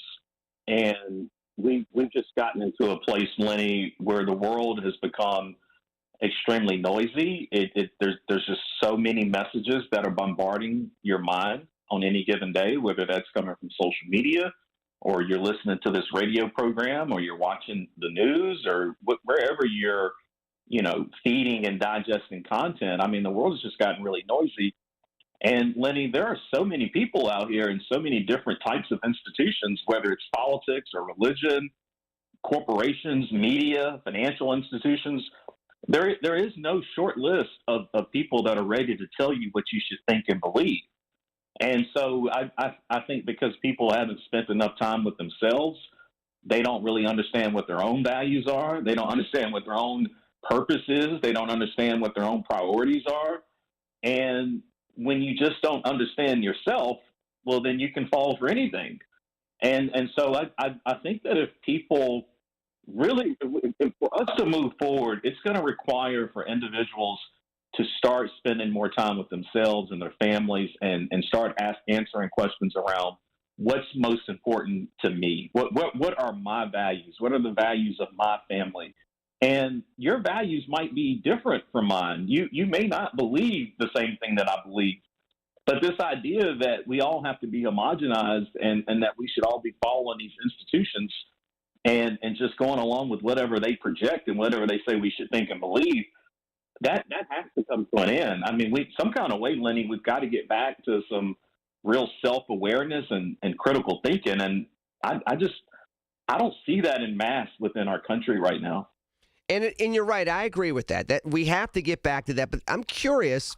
Not that I want to make a bet on any one sector of our society more than another. And honestly, I know what the answer you're going to say is because I'd say the same. The answer is all of the above. But if you had to pick one that you think is going to be the prompting factor, the trailblazer in going back to where we need to be, is that going to come from the religious community, the business community, the political community, the academic community, or the philanthropic community, I should say? Where do you think the first, salvo is going to come from that's going to say, okay, folks, time's up doing this dysfunction, time to go back to doing things the right way? Where do you think it comes from initially, if you had to pick one? Man, that's a really tough question, Lenny. I'm sitting here listening to you. Well, you're a really smart man. That's why I asked you the question. I knew you could answer it. but I guess the challenge for me personally, and I know if you ask that question to 10 people, you get 10 different responses. But the challenge for me personally in answering that question is I believe a lot of what you describe as communities are actually institutions. And I think at the core of any institution, there's always some degree of wanting to control the underlying people that are identified with the institution. So when you say, could it come from any one of those communities in terms of leading us back to our way, I don't know. I'm suspect to that because it's like even if it came from one of those communities, at least for me, my question would be, what are you trying to get me to do now? What control are you trying to place on me now? What direction are you wanting me to go? I don't think I don't think the answer and the solutions are going to come from those communities. I think the answer and solution has to come from within. I'm just one of those that believe that deep within every human being, we know what to do. We all hear that voice that is within our minds. Now, some of us have tried to quiet that voice so many times that maybe the sound of that voice is no longer, loud. But I don't know, Lenny. I just believe that deep within, we have an internal compass that sort of helps us know the direction that we need to go. I think we need to align more with our own intuition, our own instinct, and I think we need to align more with higher inspiration, meaning God. I think that's what's going to cause us to go back in the direction that we're going in. When you look across all those communities that you just named, or what I would call institutions, you're seeing a tremendous amount of devastation and disruption in each one of those communities. And if you read your Bible like I do, or if you study any type of philosophy or history, then you know that there's this natural way that God uses destruction to lead to creation. And when I look across all those communities that you just named, I see a tremendous amount of destruction. But I think that's because we're on the precipice of creation. But I think that creation is going to come from within the souls of individuals. I don't think the answer lies somewhere outside of you. Now, what's interesting, Algernon, and again, I'm talking to Algernon Cash. As you can hear, he's brilliant. He's somebody I've known from the Kakalaki for going on 2 decades. You can find him more online at Algernon Cash. I believe it's algernoncash.com, correct? Lockedin.cash. So we've changed that, Lenny, since you and I last hung out. So lockedin.cash, or, certainly I'm on all the social channels, Facebook, Instagram, LinkedIn. I'm not on TikTok. I refuse to get on TikTok. So let me ask you this, because what you're saying epitomizes what the average American feels right now. It's not like you're saying things and people are saying this dude is too pessimistic. The average person listening to News Radio KDKA right now is saying, amen, that's exactly how I feel. Now, it might prompt them to vote a certain way. It may prompt them to not vote. But they feel the way you feel. Are there any words of wisdom that you would give individuals to say, listen, this is kind of how I started moving myself from feeling, pessimistic towards optimistic, but with a whole lot of work to do? What types of things should people be doing to get back on that path? Well, I certainly don't want any of your listeners to hear this message and think that I'm advocating for them not to vote. That would be so far removed from my intent. I don't think that withdrawing from these various institutions and systems, I don't believe that's the answer either. So you're not going to be able to go home and stick your head under the covers and just pretend that none of this stuff exists. I think the very first step is acknowledging that all of these things exist, that all these concerns, all these issues, all these obstacles are very much real. And it's going to require a unified approach. I mean, it's going to require really a change within the collective consciousness for us as a country to be able to tackle all these issues. So, certainly don't take my message as saying, don't let your voice be heard, or your vote doesn't count, or your voice doesn't matter. In fact, I'm saying the opposite. I'm saying that right now, your voice and your energy counts more than absolutely ever. And that if we're going to do anything to beat back the control and the manipulation that flows out of the various institutions that we're talking about, whether it's politics, religion, corporations, media, you name it, it's going to have to take each and every person individually awakening, realigning with what the truth is, realigning with what your own individual truth is, which means you're going to have to discover your own set of values. What I'm trying to advocate for people to do is to start going to the well of inspiration within and stop expecting somebody outside of you to save you. It's not going to happen. You're going to have to awaken and do it yourself.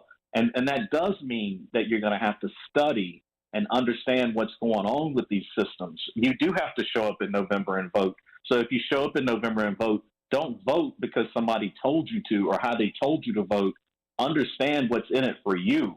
Understand what's in it that you need to be doing, and stop listening to all these external outside voices and try to come into a place of stillness where you can start to hear the inner voice more than you hear all these outer voices.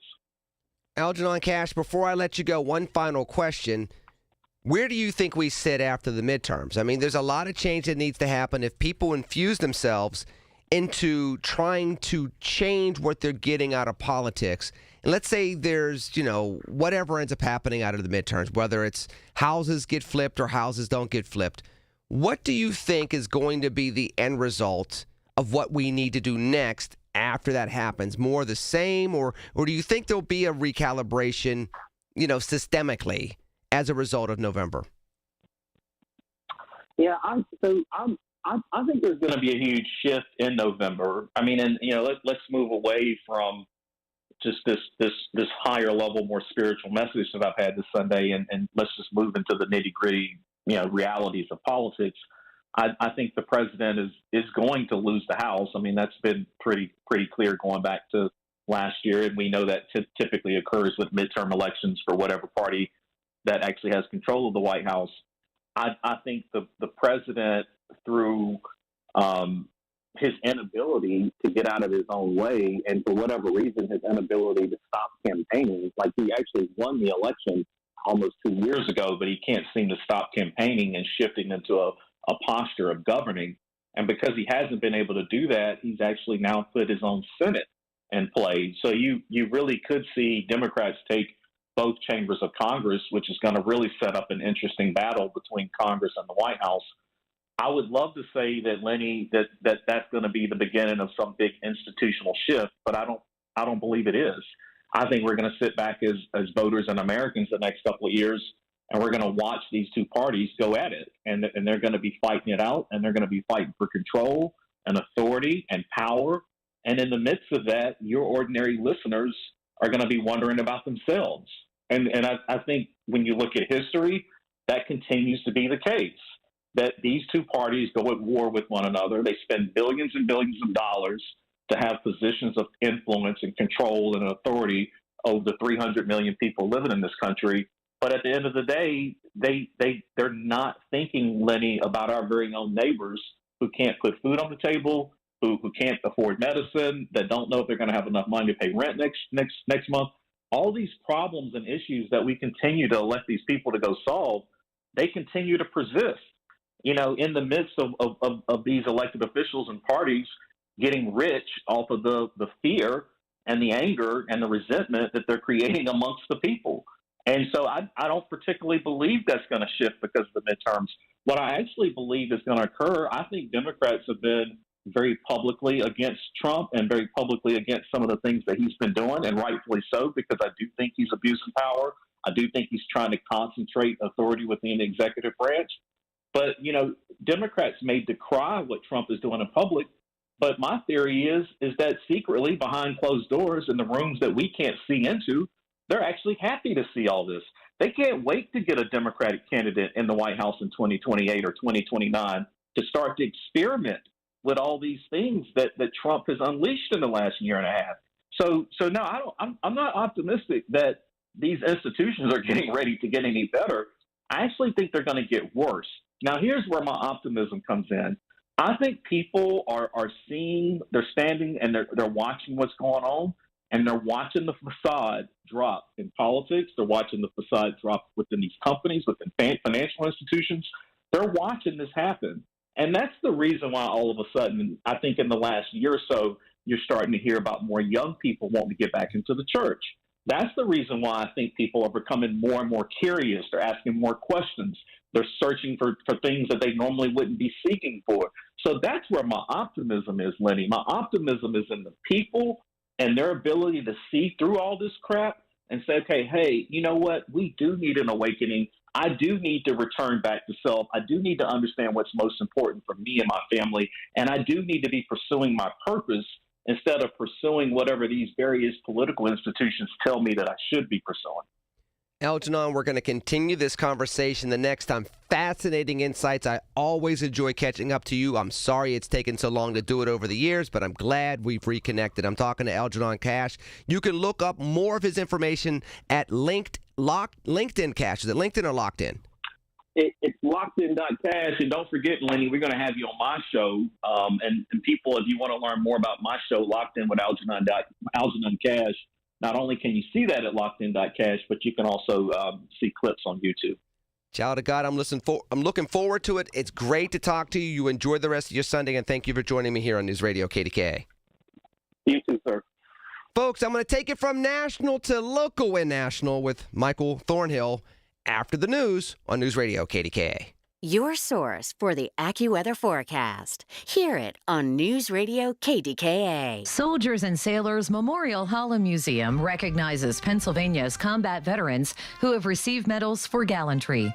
With this Hall of Valor moment, here's the Education Director of Soldiers and Sailors Memorial Hall and Museum, Tim Neff. First Lieutenant Walter J. Will of Allegheny County was awarded the Medal of Honor in World War II on March 30th, 1945. Will rescued 3 wounded men from an exposed position, himself painfully wounded during the rescue.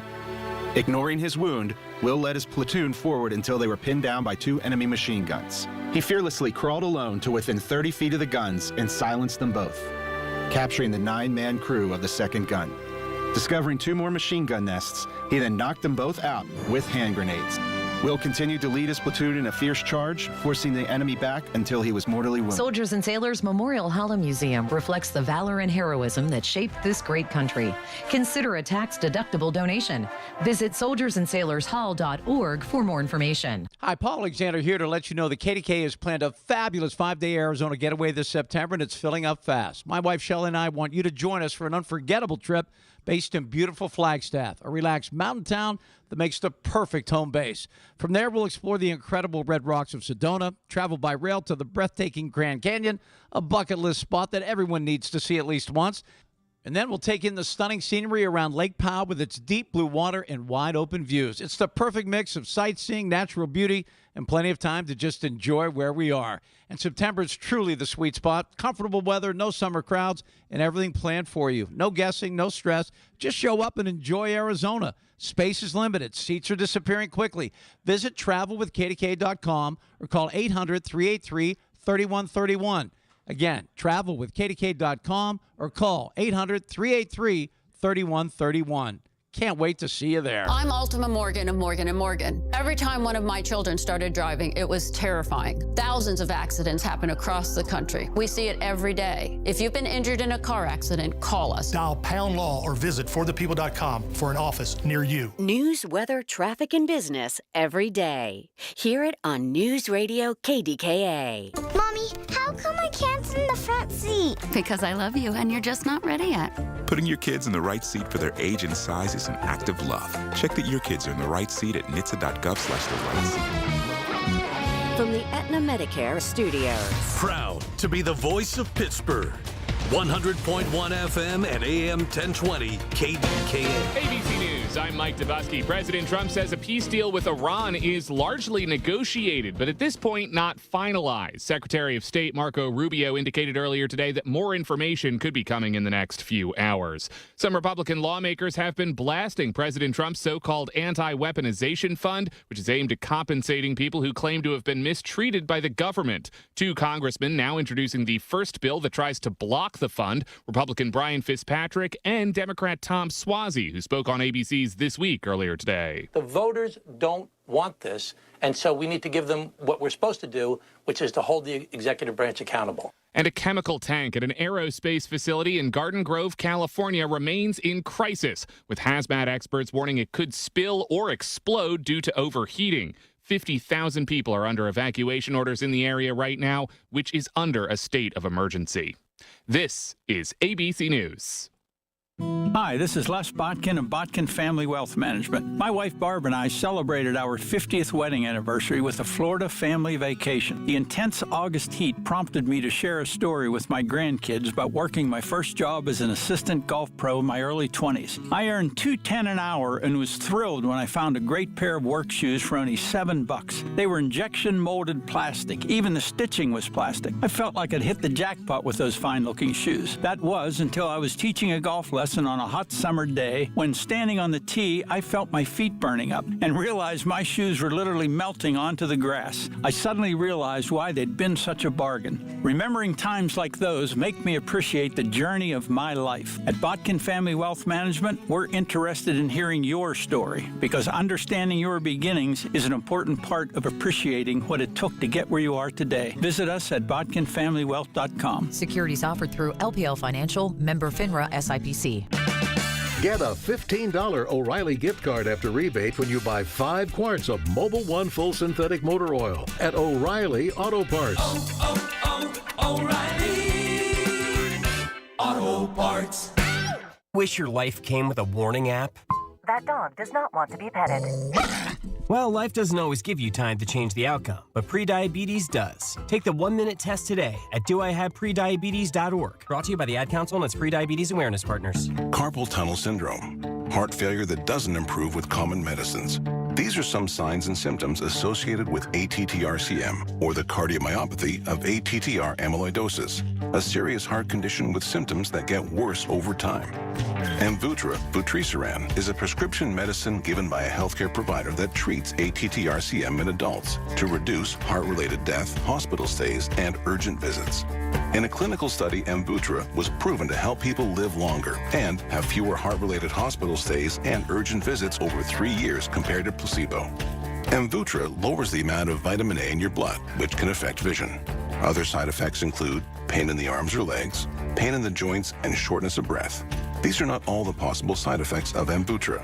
For prescribing information, call 1-833-256-2748 or learn more at amvuttra.com. Ask your doctor about Amvuttra for ATTR-CM. Join Rob Pratt every Sunday at 11 a.m. for Black and Gold Sunday, presented by Coons Market, your hometown Pittsburgh grocer. Rob keeps you posted on Pittsburgh sports with 2 hours of exciting talk. That's Black and Gold Sunday, 11 to 1, presented each week by Coons Market. Thinking about starting weight loss treatment? GoodRx is here to help. We offer FDA-approved GLP-1 medications prescribed by licensed providers, including the Wegovy tablet, with straightforward pricing and pickup at your local pharmacy or delivery to your door. All from America's #1 prescription app. Go to goodrx.com/weight-loss to get started. GoodRx is not insurance. Cancel anytime. #1 prescription app ranked by a third-party study. By texting 64000, you agree to receive recurring automated marketing messages from IQ Bar. Message and data rates may apply. No purchase required. Terms apply. Available at eatiqbar.com/policy/terms of service. Most protein bars are packed with sugar, carbs, and unpronounceable ingredients. There's a much better option. I'm Will, and I crafted IQ Bar plant protein bars with clean, functional, delicious ingredients to empower doers like you with superior brain and body fuel. Now you can get 20% off all IQ Bar products plus free shipping when you text radio to 64,000. That's radio to 64,000. The KDKA AccuWeather forecast is brought to you by JP Roofing and Siding, Pittsburgh's #1 Platinum Preferred roofing replacement contractor. Call 412-829-7711. Clouds, a few sunny breaks this afternoon, couple of showers and a thunderstorm around I-73. A few showers and a thunderstorm tonight, low 62. Mostly cloudy Memorial Day, maybe a shower I-77, partly sunny Tuesday I-83. For AccuWeather, I'm John Feerick, 100.1 FM and AM 1020 KDKA. Hi, this is Larry Richard. Join us Tuesday on the Big K Morning Show, 5:30 until 10. We will take you to Dublin, Ireland. Find out why.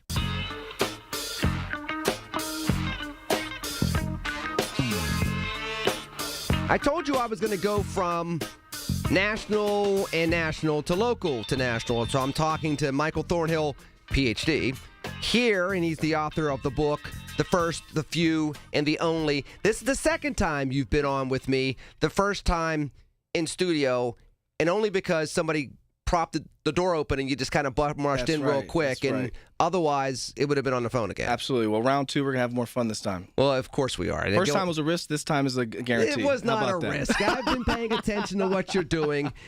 And that's why you're in studio, because I've paid attention to what you're doing. That's right. And I appreciate the hustle that you've had. And I appreciate what you wrote in The First, The Few, and The Only.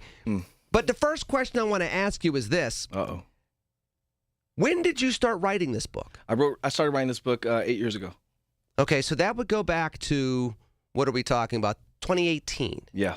Okay, and the reason why I asked, because there are different motivations to writing a book based on the different aspects of history and things we're dealing with culturally. In 2018, it's right after Charlottesville. Yeah. It's right as we're seeing more and more divisions. It's years after Ferguson in Baltimore, the incidences here in Pittsburgh, stuff in L.A. You're starting to see the underbelly of what happened post-Obama coming back into the American culture, including, again, the Walter Scott shooting where a police officer said he tried to take my gun. We see the cell phone footage, and the guy's running away and gets shot in the back. Oh, yeah. So in the shadows of that, you start writing this book. And the reason why I asked you when you started is because I really want to know how the culture influenced you when you started putting pen to paper versus your own personal experiences influencing you to put pen to paper. Well, you should know this about me, that I'm the flower that busts out of concrete, right? I believe in carving hope out of hopelessness. And so for me, I have to frame the hopelessness more clearly so you can understand the why and what came out of it. While watching all this stuff happen, let me admit, I still hadn't gotten over Philando Castillo and Alton Sterling. Yeah. And so for me, I didn't get over not just their deaths and watching it. I didn't get over going to my workplace and it being business as usual for all the white friends I couldn't keep. And I am weeping in my office. I'm afraid for my newborn son's life. Not his own life, the fact that he'll have a life without me. And that's a chronic fear for all your listeners, especially unmelanated ones. It is a chronic fear for most black men, especially fathers, a terror of whether or not they will live or die that day. Now, let's talk about that for a second. But let me just say this one more thing. Go ahead. Because what framed that was I looked ahead at the future in the U.S. and I said to myself, I don't think things are going to change. And I'm not talking about the cops. I'm not talking about what's going on with none of the politics. I just said to myself that the higher up we climb, the less of our face we're always going to see. Because what came out of that, right? All these reforms and all these conversations and certain black consultants and some white female ones getting to go into these spaces to have conversations, but nothing's changed. But what's ironic of that, right? So Michael, you bring up a point where we hit that point with George Floyd, where there was a lot of DEI initiatives. There was a lot of DEI initiatives that came out 2020, 2021, 2022. And then after 2024, they all get rolled back, to your point. Yeah. So now you have a lot of people that are out there looking and saying, once again, and back to the title of the book, The First, the Few, and the Only, there was a period of time where it looked like that might be changing during the browning of America, where the demographics are still going in a way where it's going to be minority majority within the next 2 to 3 decades tops in America, and yet people are still living this reality. Yeah. As I saw that, I have to admit to you, I didn't see the browning of America. I saw a white lash coming.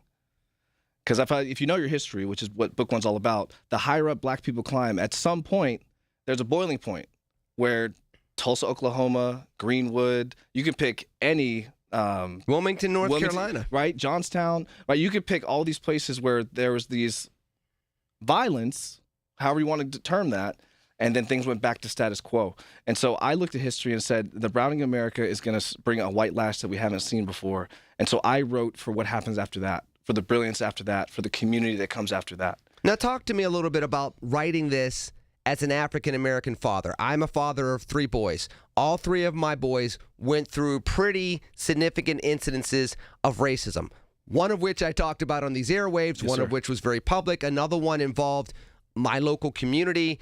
Again, all 3 things that, as African-American men, these end up being parts of life, unfortunately. Yeah. So you had to ride a balance, right? You had to both write from hope, and it's ironic you used the phrase as far as being the flower growing from the sidewalk. Somebody described me as that in my own book. My man. So dig it. I like this energy. But you had to write from that perspective while also showing people, I am frustrated. Yeah. This is intolerable. This has been going on too long, and there's a righteous indignation that I write from while also having optimism and hope in a path forward. Yeah. How did you balance that in the book? To be honest with you, I stopped trying to hold a balance and just hold attention. Because I realized that, and I'm Afro-Cuban, by the way, not African-American, and that matters to this context. And you bring that up a lot, yes, and I apologize for that. No. But tell me about the difference in particular, because you mention that often, and there is a difference when you're lumped in when you shouldn't be versus standing on where you belong and representing the community that you choose to represent and why. Yes, so to answer your first question, very simply, as my friend Wendell from Seattle says, anytime a black man speaks honestly about his experience, it feels like betrayal. Like you're committing a betrayal. And so I'll just say that to that, and then we can pick up on it later. But being Afro-Latino is... No, you can't, you can't lay that out there right there. So let's talk about the betrayal, because part of the betrayal, initially when I hear that phrase, and I'm talking to Michael Thornhill of his book, The First, the Few, and the Only, I have to imagine that part of that betrayal is, I'm trying to do things the right way. I know that people want status quo, but status quo is dysfunctional. Dysfunction has been here for a very long time, and I'm expected to just look at it, tolerate it, and pass it on to my children, and now I have a choice. Right. Either I betray the status quo by speaking up, or I betray my children by giving them this dysfunction. Either way, there seems to be betrayal regardless of what you pick. Well, let's just add this. If you betray your children, you'll keep a job. Right? If you do the other, you'll lose your job. Isn't that the case? In many instances, that is the case. Right? We've seen that. I forget the lead scorer for the Chicago Bulls at the height of, I forget his name, but he stood up for what we're talking about, and he got abandoned by all those guys. And they even talked to him personally. I'll find out the name later.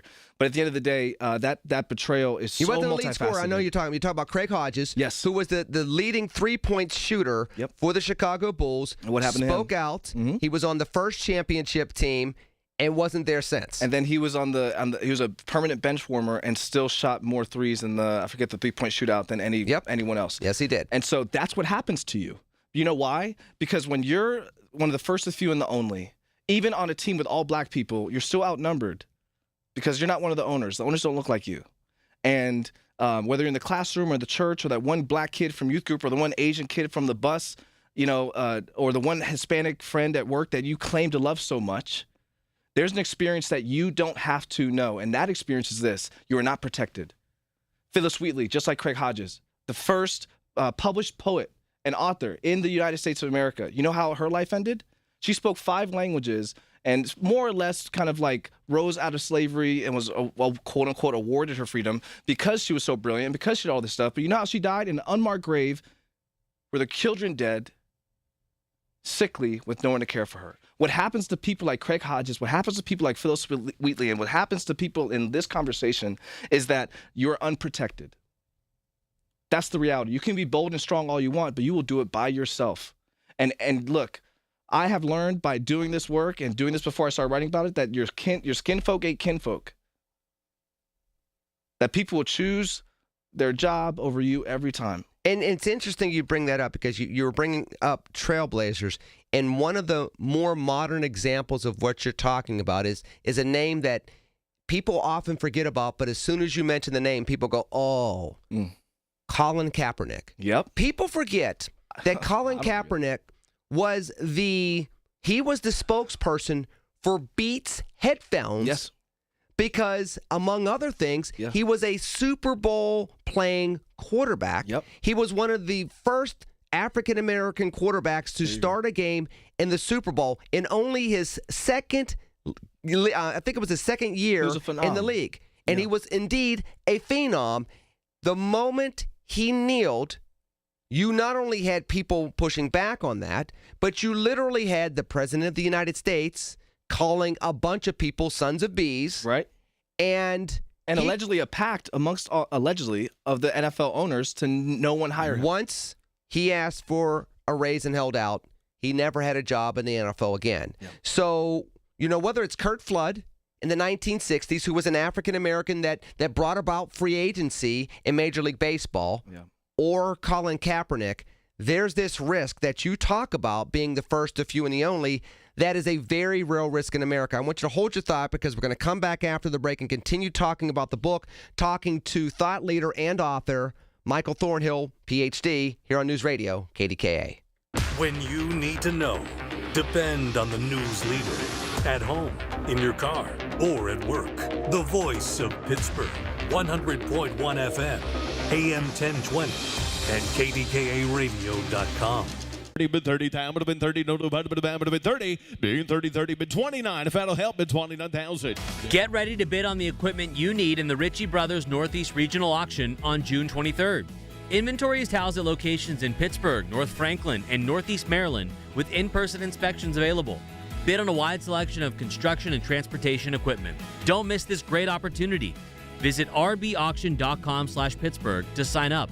Again, that's rbauction.com/Pittsburgh. I'm John Morgan of Morgan & Morgan. My best advice to you when hiring a lawyer for your injury case is simple. If you know court personnel, ask them who they'd hire. They know. If you know an insurance adjuster, ask them. They know. And then ask them about us. Ask them about Morgan & Morgan. They know. I look forward to talking to you soon. There's only one Morgan & Morgan, America's largest injury law firm for the people. Injured? Dial Pound Law. Morgan & Morgan, 603 Stanwick Street, Pittsburgh, Pennsylvania. Pennsylvania lawyer will handle Pennsylvania cases. Prior results do not guarantee a similar outcome. I'm Bob Burke, founder and chairman of Burke America Parts Group, a family of brands that includes RepairClinic.com, an appliance and HVAC parts solution company that's grown into an international brand. Before AmericanEagle.com, we partially launched a new technology platform developed by another firm. American Eagle helped take our technology to a whole new level with digital marketing, software development, and business insights into our key markets, appliances, HVAC, and outdoor power equipment, and did so both on time and on budget. AmericanEagle.com has the resources, experience, and talent needed to produce solutions. Our new technology platform, developed by AmericanEagle.com, has produced tremendous results with higher traffic, conversion, engagement, and online revenue. If you have any home repairs you need to take care of, check us out at RepairClinic.com. If you need a world-class website or technology project, then I would highly recommend AmericanEagle.com. Call AmericanEagle.com at 773-NETWORK. That's AmericanEagle.com, 773-NETWORK. While you sleep, there are people you've never met who are working hard to make your morning. People who get up at ungodly hours to make sure you get the information you want. People who dedicate their lives to make yours better while you sleep. These people come together during the Big K Morning Show with Larry Richert, 5:30 to 10 in the morning, to make sure you have the best news, traffic, and weather to start your day. 100.1 FM and AM 1020 KDKA. SchultzFord.com. SchultzFord.com. SchultzFord.com. SchultzFord.com.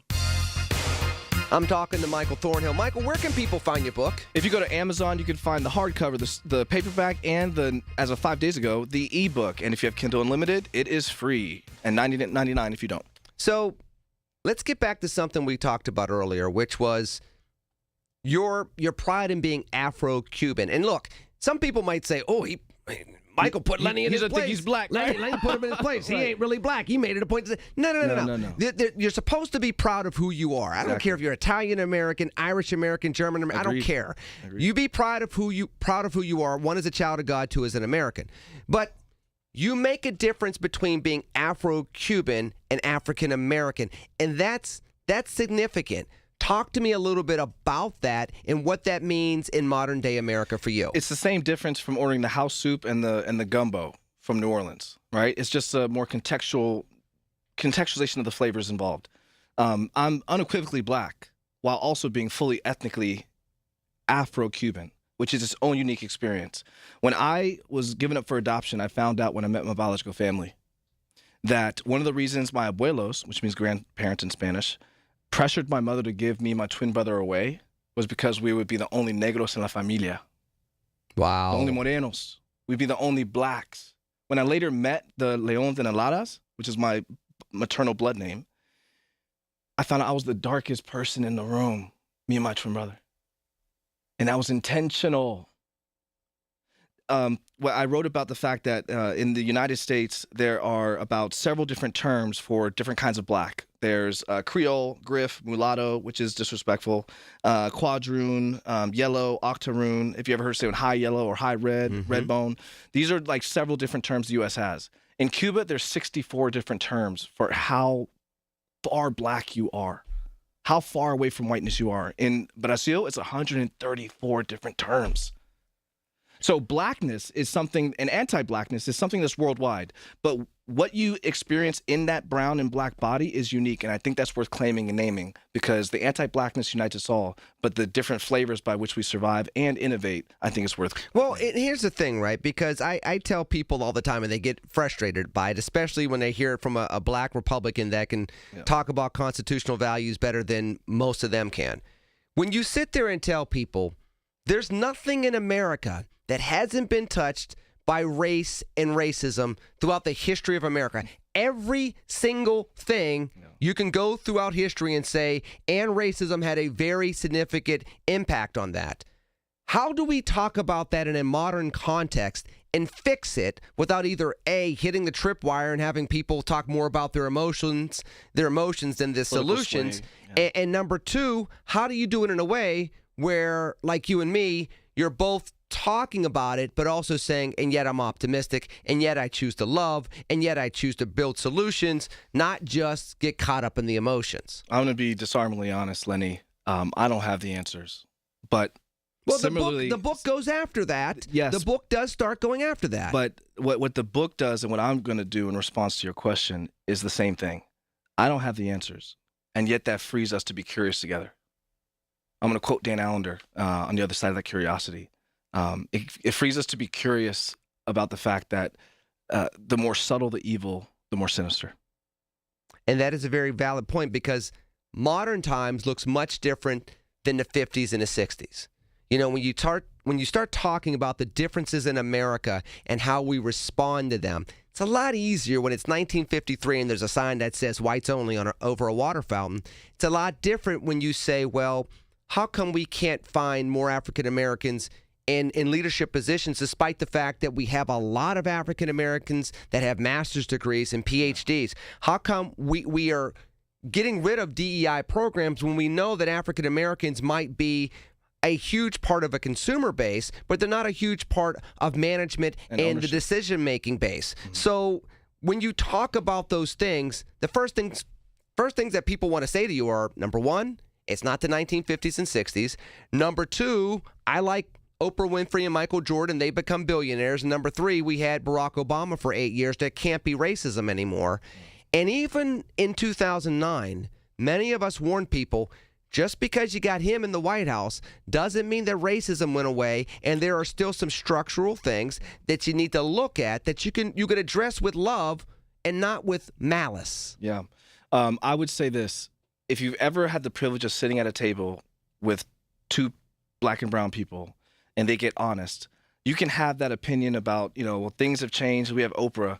But when you hear a story reflected on the table by the person sitting across from it about read chapter 13. Read the opening conversation in chapter 1. And you tell me if you can hold that tension too.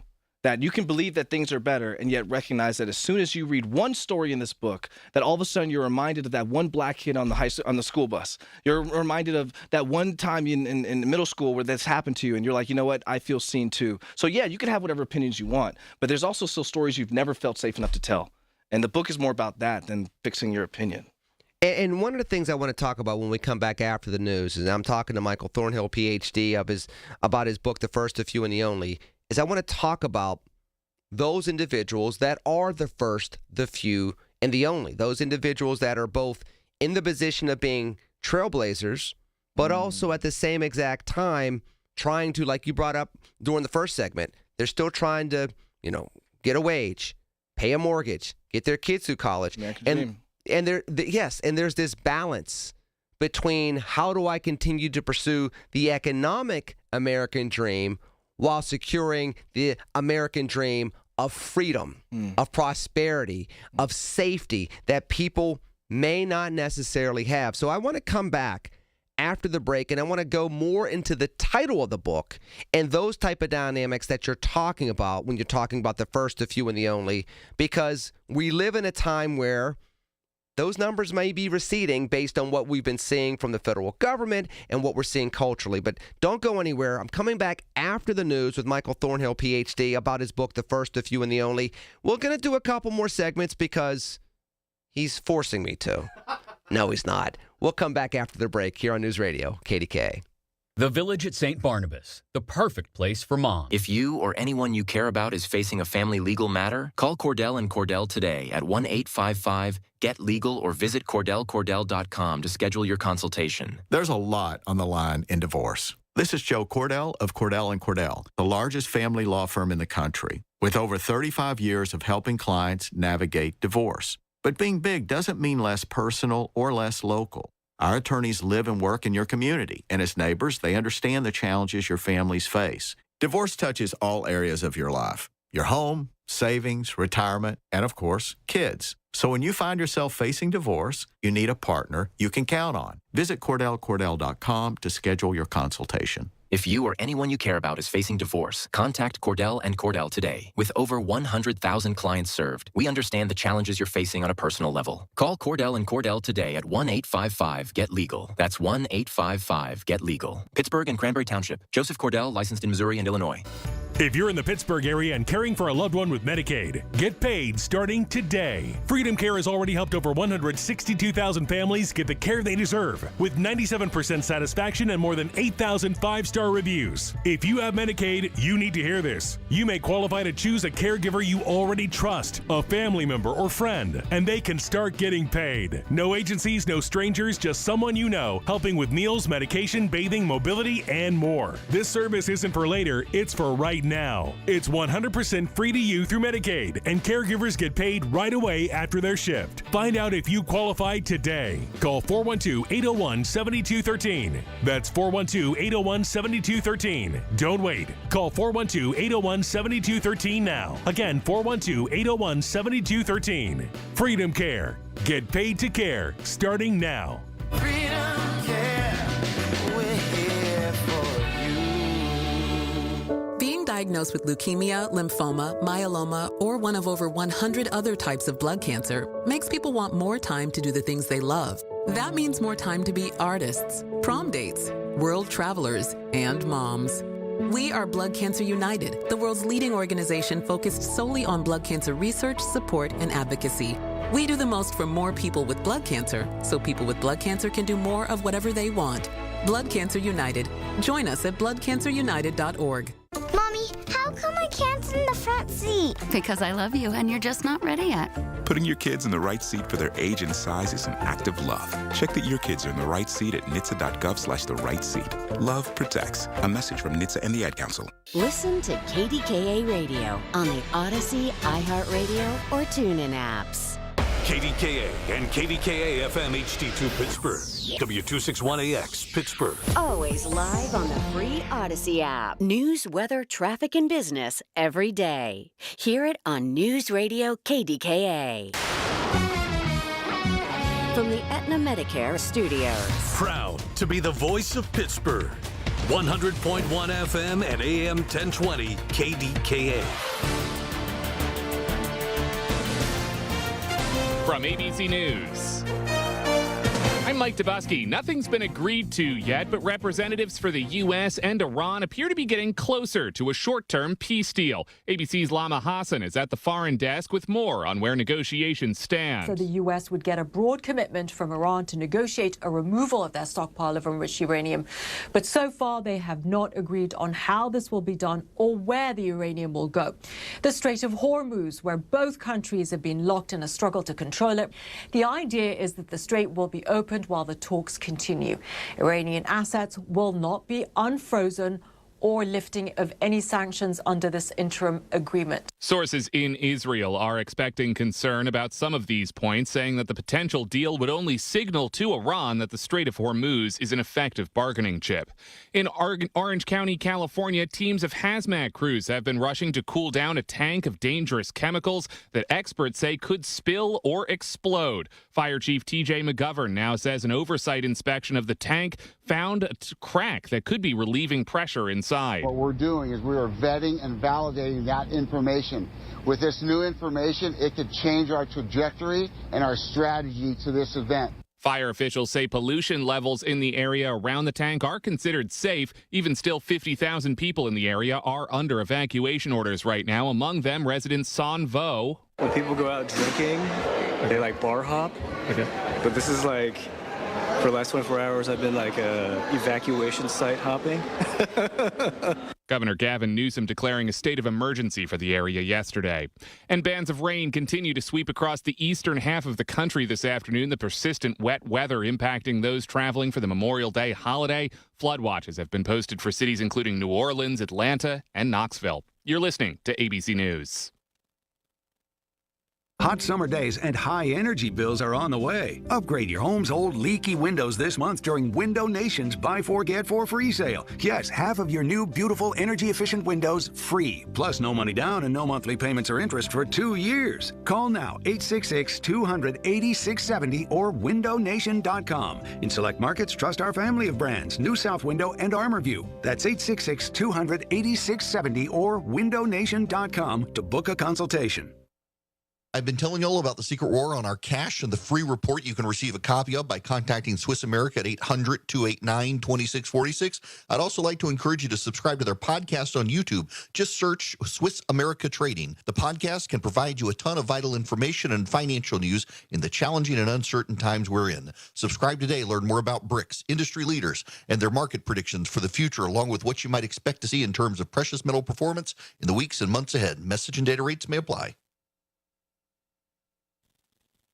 The man who opened fire yesterday near the White House security checkpoint had been known to police. Authorities today identifying him as 21-year-old Nazir Best. Court records indicate he had been arrested the day before the shooting after attempting to get into the White House. Retired Secret Service agent Don Mahalik says many questions remain unanswered. How did the individual get the gun? What happened with the individual after the Secret Service arrested him and committed him? What was this individual's pattern of behavior before he showed up at the White House and pulled out the gun and started firing at the agents? What was the breakdown in his life? What was the triggers that were going on? Backtracking his pathway to violence. Best was shot and killed in the incident.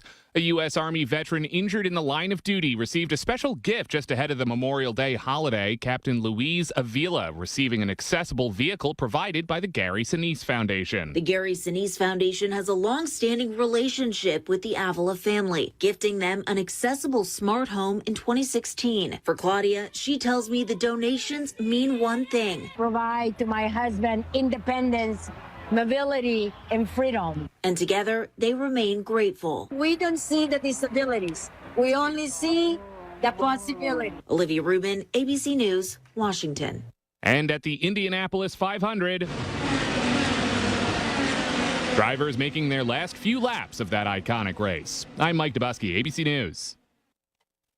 Hot summer days and high end. Recurring automated marketing messages from Pocket Host. Message and data rates may apply. No purchase required. Terms apply. Available at pockethost.com/terms. Hi, I'm Richard Karn, and the world's #1 expandable hose has gone ballistic. The brand new Pocket Hose Ballistic is here, and it's the hose I reach for every time. This brand new anti-burst sleeve uses an extraordinary new liquid crystal polymer used in bulletproof vests, tough enough to handle anything your outdoor tasks throw its way.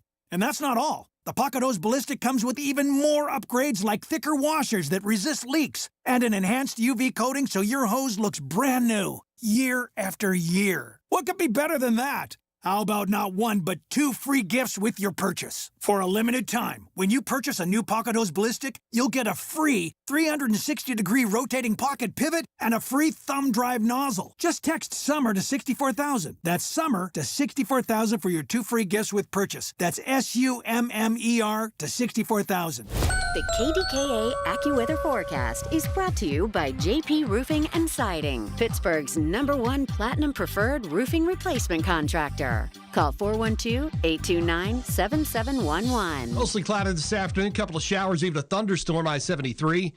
A few showers and even a thunderstorm in the area tonight, low 62. Maybe a shower tomorrow. Mostly cloudy, I-77. And partly sunny Tuesday, I-83. For AccuWeather, I'm John Feerick, 100.1 FM and AM 1020, KDKA. The following is an editorial by KDKA Radio Regional Vice President Michael Spacciapoli. This Memorial Day weekend will be a time for travel, a time for family gatherings at cookouts, and a time to relax. But this weekend is more than that. Memorial Day is a federal holiday to honor American personnel who died while serving in the armed forces.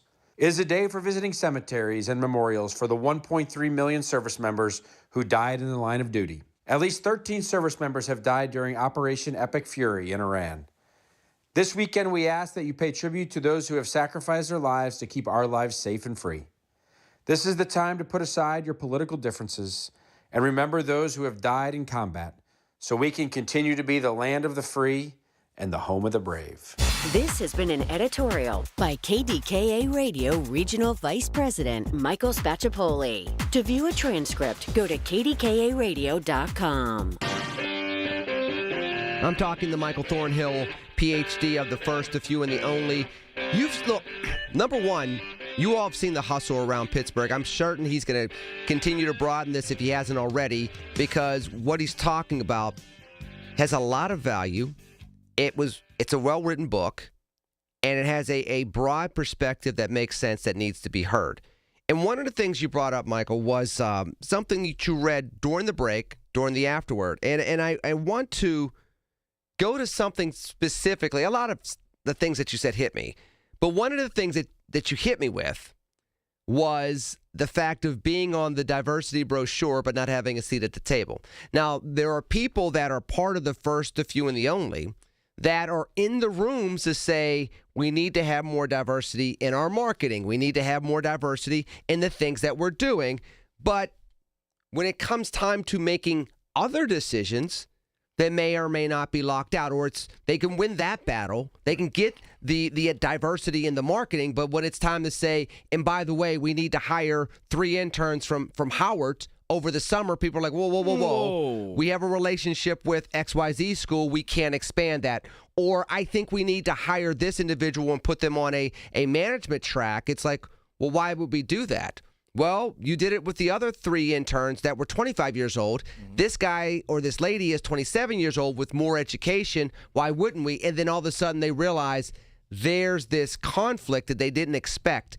You talk a little bit about that in not only the afterword, but obviously throughout the book. Talk a little bit more about that dynamic.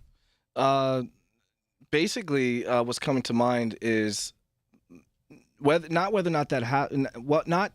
how that happens, but what it costs the person that it happens to. Okay. That's where I really centered my focus, because I restrict myself to not give any answers. That's book 3, and I focused on what does it mean to give context. and not for and to decenter the unmelanated reader, and to say, look, it's not about answering your questions. Look, the era of DEI answered. You can go on any YouTube reel, any social media platform, and find any answer you need. I wanted to spend time to focus on what is it like for them. What is it like for that one intern that gets in, that looks like you and me, Lenny, and how is that a perpetuation of a chronic experience of being the only one with your face in the room? Because the higher you climb, the less of our face you see. And there's a quiet violence about that. But there's also an expectation with that, too, right? So you go there, and let's talk a little bit about that, because there's also this expectation that the higher you go and the less of us that are in the room, the more of a historical obligation you have. And there are some that feel it greatly. And pressure. And there are some that say, that's not me. The infamous Michael Jordan quote, hey, Republicans buy Nikes too. Mm-hmm. You know, when he was supposed to get involved in the Harvey Gantt, or my favorite, Jesse Helms, my favorite, in 1990. I'm not black, I'm OJ. For example, right? So you have these instances where people fall on both sides of things. Now, the flip side of that is one of my friends, Leon Ford, won the Muhammad Ali Humanitarian Award because Muhammad Ali said the exact opposite thing. So you have black athletes, black public figures that are on both sides of that, but you write to not necessarily the public figures, but the people that have to go through that every single day that you never hear about. Mm-hmm. Yeah, because that's most of us. I write for us. I write for. I've been the diverse leader in an organization pretty high up, and in order to find out what black people think and how they feel in the organization, they bring in a white woman from Capital One as a consultant. When all she's going to do is find out what I've been saying and other people of color have been saying this whole time. 25 years past burnout, right? And I don't know if I'm answering your question, Lenny, but it just took me straight to these moments where I've just been like, WTF, like, what am I here for? I feel like sometimes I'm here to fill a seat, but also I feel the pressure to make a difference because there's so many melanated folks looking up at you when you're the one face high up. And there's also, you got all these hands keeping you down and keeping you in your place. And some people will turn coon and turn Sambo and say, yeah, what do I got to do to keep y'all happy? Other people will go too far activists and lose their spot. And most people have a attention they hold, where some days you feel like Uncle Tom. But let me ask you that, because I heard what you said as far as the two things in regards to people saying that folks are selling out. But other folks would say, it's 2026, I'm not selling out, I got to take care of my family, we've made a lot of advances. Why are you putting this pressure on me? Because we did bring up the word pressure in regards to being the first, the few, and the only. You know, you say you don't give answers, but there's definitely a lot of this back and forth, this analysis that other people in America just don't have to have because they're not quite that in the room. Yeah. I'll just say this. I've gotten to the point where I've known black people that pass that actively portray themselves as white people. But then when they're around me, they're like, yeah, I'm black, bro. And I'm like, bruh, I've looked people in the face that at the moment of opportunity, they will devour 3 black colleagues in order to move up 1 floor. It's happened to me. And I've had people that have been allies and supports that were unmelanated and melanated alike. And let me just say this about all of those. I've come to the point where I have not a decision or a judgment, but compassion, because they're surviving too. The person passing is surviving. They're coping. The person that's eating other black people metaphorically and euphemistically to rise up in power and stay higher up, you're surviving too. And as much as I hate how you survive, I recognize that what we do have in common is that we're both surviving, and that's worth compassion. You're a black father like I am. Yeah. When you take this all in, and you do it at such a public way, on a public stage, in a book, you know, in front of audiences, it's different because you know as well as I do, black parents have had to have these type of conversations over the years. But it's different when somebody can go and say, and this is your dad's book. This is what your dad said. I saw your dad giving a public speech on this. Yeah.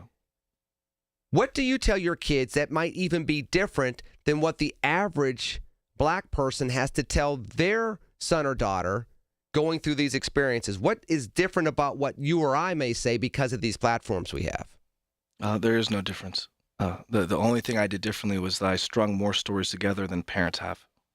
Interesting. So now you can have your parents' story, God willing they survive long enough to tell it to you. And God willing you weren't abandoned to the white side of your family. And I just strung the stories together to prove what your mom and dad experienced, because Black culture tells the next generation they're suffering to try to save their lives. Asian culture withholds the suffering of the previous generation to preserve their hope in their life. And we're both surviving, Asian cultures, Black cultures, but we approach that next generation differently. All I did was lock in on telling more stories than most parents have. Do you think that we should, as Black people, have more of that balance between the two cultures, being American here, where we have to both do things to survive, but also do things to thrive? Because as you well know, it's not really life if you're not thriving. If you're just surviving, you're just surviving. You're not really living. So what does that look like when you're the first, the few, and the only to try to actually live and not just survive? In book 3, I say, survival is the art of the hunted, and living is the power of the free. And to be free, I think we all got to navigate what stories we tell the next generation. I really do believe that if the Asian cultures and the Black cultures like united, it would be rush hour times 1,000, bro. Like, I think that would be the biggest threat to the country. But what I do believe is that I heard an Asian woman ask her one time, like, what do you wish all Black people knew? And she said, I wish that all Black people knew that we're angry too. We just don't know how to tell it like you do. And then she asked me, like, what do you wish all Asian people knew? And I was like, honest to God, I wish we knew that you loved us and that, you know, that we could have your back too. I heard a story of an Asian man who came here, lived with his grandmother from China, and he went to LA and he got jumped, he got, beat up, and he hated Black people until one day they kind of came to an understanding, and next thing he knew, no one defended him more fiercely than the Black people that some of whom used to beat him up. And now he's like rocks for Black culture because they rock with him, and he owns a store in Chinatown in his city, and Black people with him. Do you know what I'm saying? And keep his business afloat, and he with them too in his own way. And so I think those kind of connections actually come from collective memory, as opposed to just shared pain that we look at each other to get it out of.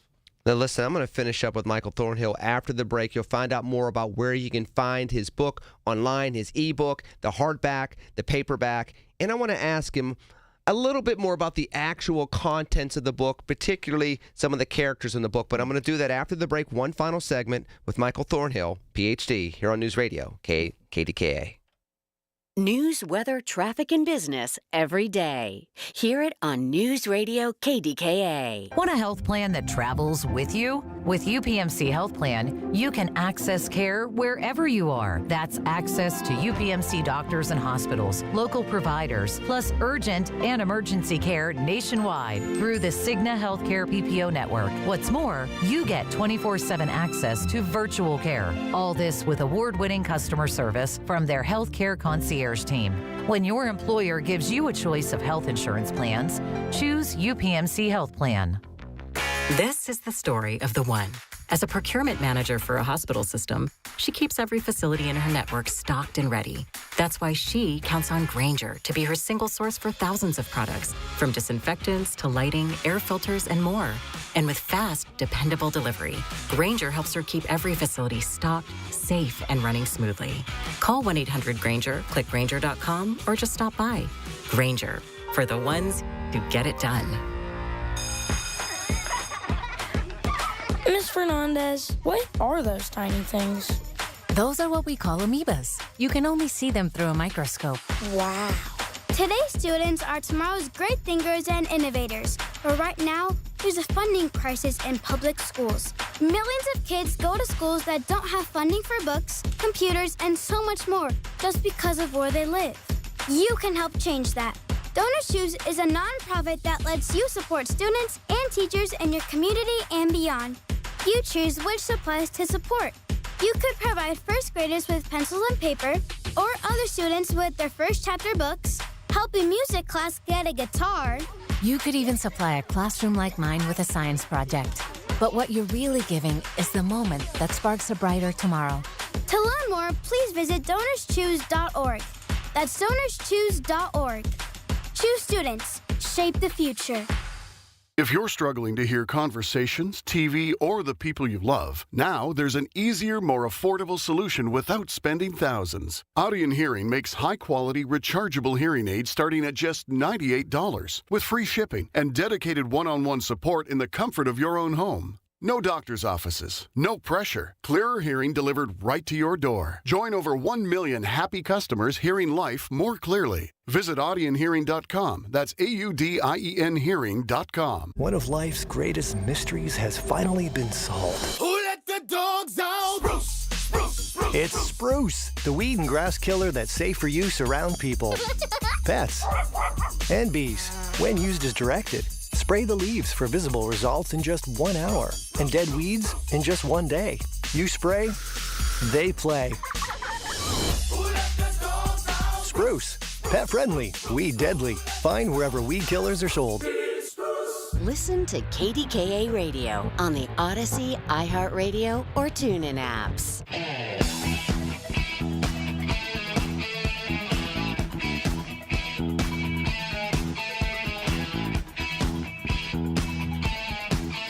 Lenny McAllister talking to Michael Thornhill, Ph.D., the first, the few, and the only author. Michael, tell me a little bit about, because I don't want to let you go without asking about some of the characters or some of the stories that you talk about in the book, because I know a lot of it is academic, and you're very bright, obviously, where you pull in all these different perspectives and all these academic backgrounds, but you also center it around stories and characters. Talk a little bit about that before I let you go. Yes, so there's essentially two characters that I pit you between that were my witnesses as I wrote the whole book. There's Don Quixote, which if you know the story of Man of La Mancha, he charges at windmills and throws his body up against them with his lance, basically saying that there's giants in those windmills and no one else can see it, and he's seen as crazy. There's the Josiah Henson, who the Uncle Tom from Uncle Tom's Cabin was based off of. He, the real person, Josiah Henson, left the plantation and created what became the end goal of the Underground Railroad, where people were dropped off at. And then there's the Maroons of the Borderland. And so one teaches you, speaks to those who are trying to stay, Don Quixote. Josiah Henson speaks to those of us with our face that are trying to leave. And the last teaches those of us that are trying to teach them why they should still fear us. And so, and the last character is the fourth, which if you tell your story as you read, you become the fourth character and finish the book. You're an academic. So as much as you've written this as a culturalist, as somebody that's experienced this in America, you're still an academic. So the academic value, if you will, that comes to this, what would you say to those that are in academia in regards to this matters to you too? I know it's a reflection of our culture, it's a reflection of our history, but those of you like me that come from academia, this is something you can get out of it as well, and this is why it should be taught in schools. Yeah. Life isn't all about theorems and theory. Look, I've memorized a bunch myself, but even theories can blind you to story. Real story, authentic, lived in, blood, sweat, and tear story, and that's what this book offers. And I think the praxis of those stories will better inform your theories and your frameworks. Where do we go from here? So, I mean, the book, as you say, I'm not offering solutions, but I am a mirror, and I want you to see this in a deeper way, in a more profound way, perhaps, than what you may have looked at this dynamic before. And by the way, Michael, let's just be honest, there's a lot of people from all sides of America that might say, this is really going on in 2026. I might have expected a book like this after affirmative action in 1982. I might have expected a book like this, in 2004 after Obama did his DNC speech. But in 2026, this book, it's relevant, and yet it is, based on everything that we've been seeing over recent years. As we talk about that, how does this mirror also reflect the future of where we're possibly going? Because this book isn't just a mirror, and it's not just a book, it's a map, it's cartography. It charts the terrain that so many of us have walked in silence. I mean, the quiet violence of tokenism, performative inclusion, erasure, racialized promotions, backstabbing Sambos, the precariousness of white women, code switching, and the disorientation of being the only one in the room. Now that's from the afterword, right? That is right. But specifically now, here's the interesting part, right? Because you and I have talked about this even during the first interview. You can be the first, the few, and the only, and not be the token. So you try to bring out the difference between, hey, this is a trailblazer, this is a token. They both start with the letter T. Yeah. They're hardly the same. Being that mirror, I know we're about to end soon, but being that mirror, what thing would you say to people that says, okay, look, this is how you can be a trailblazer if you find yourself in this position without losing your mind, without losing your soul, and without losing your hope, and also without falling into tokenism? I would just simply say that this book is for those who are still tired of surviving. For those who are told they're too much, too angry, too sensitive, too black, too brown, too neurodivergent, and not black enough. For those who have been asked to explain themselves, diminish their light, justify their presence, shrink, or just decorate the brochure, the diversity brochure, without a seat at the table. For those who tried to belong but know better now, and those who still believe in the power of story, even if they've yet to tell their own. I'm not offering a solution, I'm offering a key, and quite impossibly and hopefully a prayer. Michael Thornhill, where can people find more of your work in regards to not only, because there's several things out there. There's not only the book that's out there now, but there's also the lectures and other things that you've been doing in public appearances. So first, tell them where to find the book, but also tell them where to find you next. You can find the book anywhere books are being sold. You can go to Barnes & Noble and ask for the copy. It'll be there, print on demand. You can go to Amazon and find the hardback, the paperback, and the ebook for $9.99, and it's free on Kindle Unlimited. And you can also find me, and I could pop the trunk and sell you one. And you've been hustling, and you've been on college campuses, you've been on high school campuses. You could also hire me. You could do that too, because he's a consultant and he teaches. One final thing. I really want to know, and we don't have much time, but I want to ask this question because people might say, man, this is a lot. But I'm watching online, I'm watching young people, the younger generations that oftentimes have not had hope lately, hearing your message and finding some truth that they can relate to, that they end up finding themselves gravitating towards. Tell me in 30 seconds what that's been like working with younger generations as you've been promoting the book. It's one thing to give it's not one thing to give a generation hope. It's another thing to give them collective memory.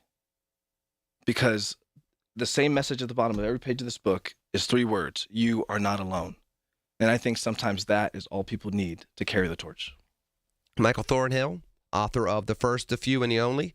Thank you for joining me here on News Radio KDKA. It's been an honor. Suffer well and stay dangerous, y'all.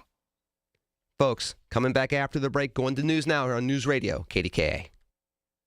Today, Sunday, May 24th, is the final day of our 2-day sale at Coons Market. Isn't that right, Frank NTC? Right, Rob. In our produce department, fresh on-the-vine cluster tomatoes are $1.29 a pound. In the bakery, brioche gourmet burger buns, 4-count packages, 2 for $4. In the deli, made fresh in store, Coons potato salad, $3.99 a pound. And stock up on these: Gatorade All-Star drinks, 6-pack 12-ounce bottles, $3.99 each. It's all happening at Coons Market, a special place in your neighborhood, a Pittsburgh tradition. Thinking about starting weight loss treatment? GoodRx is here to help. We offer FDA-approved GLP-1 medications prescribed by licensed providers, including the Wegovy tablet, with straightforward pricing and pickup at your local pharmacy or delivery to your door. All from America's #1 prescription app. Go to GoodRx.com/weight-loss to get started. GoodRx is not insurance. Cancel anytime. #1 prescription app ranked by a third-party study. By texting 64,000, you agree to receive recurring automated marketing messages from IQ Bar. Message and data rates may apply. No purchase required. Terms apply. Available at eatiqbar.com/policy/terms of service. Most protein bars are packed with sugar, carbs, and unpronounceable ingredients. There's a much better option. I'm Will, and I crafted IQ Bar plant protein bars with clean, functional, delicious ingredients to empower doers like you with superior brain and body fuel. Now you can get 20% off all IQ Bar products plus free shipping when you text RADIO to 64,000. That's RADIO to 64,000. When you get a diagnosis of Parkinson's disease, things get real. And nobody understands that better than the Parkinson's Foundation. All across the country, we provide resources and support in the fight against Parkinson's, a neurological disease that affects movement. The Parkinson's Foundation is dedicated to improving care and advancing research towards a cure. And when you call our helpline, you'll speak to a real person who can help you find the right information. Because while living with Parkinson's can be challenging, there are things you can do to improve your quality of life. So, whether you're newly diagnosed, have been living with Parkinson's for years, or caring for a loved one, when Parkinson's gets real, find real answers at the Parkinson's Foundation. Go to Parkinson's parkinson.org or call our helpline at 1-800-4PD-INFO, 1-800-473-4636. The Parkinson's Foundation. Better lives together. Mommy, how come I can't sit in the front seat? Because I love you and you're just not ready yet. Putting your kids in the right seat for their age and size is an act of love. Check that your kids are in the right seat at nhtsa.gov/the-right-seat. Love protects. A message from NHTSA and the Ad Council. Get connected. That's the Inside Connection this Saturday morning at 9 with your local Medicare experts from MediConnect. If you're turning 65, hear all the inside information available to seniors on the Inside Connection, presented by MediConnect. Medicare made simple. For generations, you've listened to us in your kitchen, catching baseball games on your front porch, and ending your day as your bedtime buddy. Now, you can watch us every day on your TV with our new KDKA Radio YouTube page or by clicking on KDKA-radio.com. It's presented by Metropolitan Windows. Same great content, more live visuals. The voice of Pittsburgh, 100.1 FM and AM 1020. KDKA. From the Aetna Medicare Studios. Proud to be the voice of Pittsburgh. 100.1 FM and AM 1020 KDKA. ABC News, I'm Mike Dubusky. The U.S. and Iran are said to be making progress on an interim peace agreement, though officials stress while they're getting closer to a deal, nothing has been finalized yet. Orange County, California fire officials now say they found a crack in that chemical tank that's under threat of spilling or exploding. That crack could be relieving some pressure in the tank. ABC's Denise Dedore says the chemical in question is used in plastic production and is very toxic. People who work with this chemical are required to wear goggles and respirators. We know this hazardous substance is heavier than air, so any release would sink to the ground. Doctors say abrupt contact can potentially damage more than your lungs and skin. It can affect all organs. A slow leak can cause long-term health impacts. It all depends on exposure. Tens of thousands are under evacuation orders. And moments ago, Felix Rosenquist, driving for Meyer-Shank Racing, winning the Indianapolis 500. I'm Mike Dubusky, ABC News. Hi, Paul Alexander here to let you know the KDKA has planned a fabulous 5-day Arizona getaway this September, and it's filling up fast. My wife, Shelley, and I want you to join us for an unforgettable trip based in beautiful Flagstaff, a relaxed mountain town that makes the perfect home base. From there, we'll explore the incredible red rocks of Sedona, travel by rail to the breathtaking Grand Canyon, a bucket list spot that everyone needs to see at least once. And then we'll take in the stunning scenery around Lake Powell with its deep blue water and wide open views. It's the perfect mix of sightseeing, natural beauty, and plenty of time to just enjoy where we are. And September is truly the sweet spot. Comfortable weather, no summer crowds, and everything planned for you. No guessing, no stress. Just show up and enjoy Arizona. Space is limited. Seats are disappearing quickly. Visit travelwithkdk.com or call 800-383-3131. Again, travel with KDK.com or call 800-383-3131. Can't wait to see you there. When you get a diagnosis of Parkinson's disease, things get real. And nobody understands that better than the Parkinson's Foundation. All across the country, we provide resources and support in the fight against Parkinson's, a neurological disease that affects movement. The Parkinson's Foundation is dedicated to improving care and advancing research towards a cure. And when you call our helpline, you'll speak to a real person who can help you find the right information. Because while living with Parkinson's can be challenging, there are things you can do to improve your quality of life. So, whether you're newly diagnosed, have been living with Parkinson's for years, or caring for a loved one, when Parkinson's gets real, find real answers at the Parkinson's Foundation. Go to parkinson.org or call our helpline at 1-800-4PD-INFO, 1-800-473-4636. The Parkinson's Foundation. Better lives together.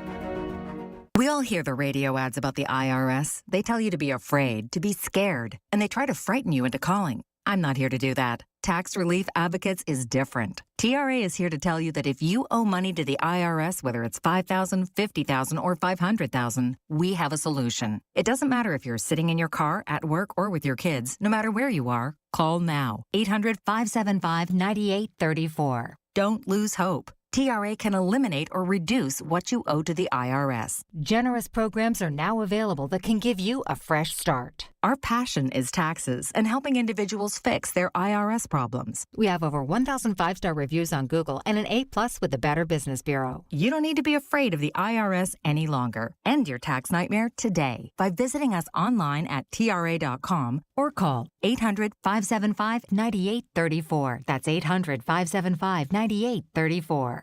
Tax Relief Advocates. Real solutions for real people. Everyone needs to take care of their mental health, even running back Bijan Robinson. When I'm on the field and feeling the pressure, I usually just take a deep breath. When I'm just breathing and seeing what's in front of me, everything just slows down. It just makes me feel great before I run the play. Just like Bijan, we all need a strong mental game on and off the field. Make a game plan for your mental health at loveyourmindplaybook.org. Love your mind. Brought to you by the Huntsman Mental Health Foundation, the Arthur M. Blank Family Foundation, and the Ad Council. The KDKA AccuWeather forecast is brought to you by JP Roofing and Siding, Pittsburgh's #1 Platinum Preferred roofing replacement contractor. Call 412-829-7711. Clouds, a few sunny breaks this afternoon, couple of showers and a thunderstorm around I-73. A few showers and a thunderstorm tonight, low 62. Mostly cloudy Memorial Day, maybe a shower I-77, partly sunny Tuesday I-83. We're AccuWeather. I'm John Feerick, 100.1 FM and AM 1020 KDKA. Hi, this is Larry Richard. Join us Tuesday on the Big K Morning Show, 5:30 until 10. We will take you to Dublin, Ireland. Find out why.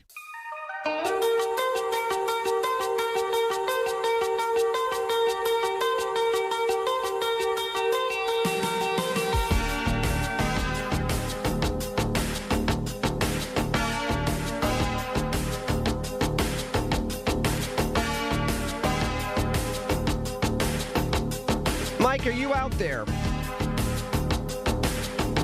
Mike. Check 1, 2. Mike, are you out there? I'm here. All right, you're there for me. Are you there for the audience for News Radio KDKA? Because that's different. It's not about me, it's about them. Are you there for them too? You know it. Okay. So, for those of you that are looking outside, and I'll get the phone lines open. It's a different type of Sunday. I know you need to vent, but I don't want venting for 4 hours today. It's rainy. It's Memorial Day weekend. We had 3 really good guests, and we're going to have a 4th because I'm going to talk to Mike for a little bit. And then I'll do the phone lines at 866-391-1020. You might punish me and say, I'm not calling in because you made me wait for 3 hours. Then I will take my punishment and I will put my head down and go about my business. Or I will take your phone calls at the 5 o'clock hour. Mike, you're out there for the folks, though. The folks that are waiting until 5 o'clock, you're out there for them. And you have a little bit of advice in regards to what they can watch on Netflix during this very rainy Sunday and Memorial Day weekend, because it's been raining the whole time. You're watching something interesting on Netflix, correct? Yes, and related to Memorial Day in a way, because Memorial Day was started because they wanted to honor those who fallen during the Civil War. So, and speaking of the Civil War, one of the shows that I am starting to watch is based on a president who served in the Civil War, and it follows his rise to the presidency in James Garfield in Death by Lightning. It's on Netflix, but it dramatizes the true story of the 1880 election and the tragic presidency of James A. Garfield during this time. So I think it's really interesting. And it goes back to, as well, kind of how Ulysses S. Grant came into the presidency with all these high hopes because he was the general that won the Civil War and everybody was really, on fire about him getting into office. And then by the time it was time for him to end that first term, they were like, Grant, and he was seen as being a joke. So they talk about that in Death by Lightning and how James A. Garfield ended up having an opportunity to rise to the presidency as a guy that wasn't really interested in running for the presidency. Yeah, correct. And speaking on Grant, even though for all the good stuff he did during his presidency, the one major flaw was the people that served around him, and being that the spoil system was going on at its peak, at its height, and it caused a lot of friction, a lot of tension, just a lot of undoing. And that bled into Hayes's campaign, what Hayes wanted to run against. He wasn't a big fan of Grant because of that. And then going into the 1880 election, we have Garfield into the Republican Party, and he wanted to speak on behalf of General Sherman's younger brother. Yep. He wanted to speak. He was living in the farmland, and he wanted to come out and just, give a speech. And it turns out that speech rallied a lot of the people in his party to pick someone to represent both sides of the House. So it's great. It's the first episode I saw. It was amazing, and I can't wait to see how this unfolds. Obviously, I know how this unfolds, but I want to see how they show it. So i.e., folks, don't crack open a history book. Don't look on Google. If you want to watch the series, watch the series, but don't look for Easter eggs because, these actual events happened over 150 years ago. You can find out the end of the story if you really want to.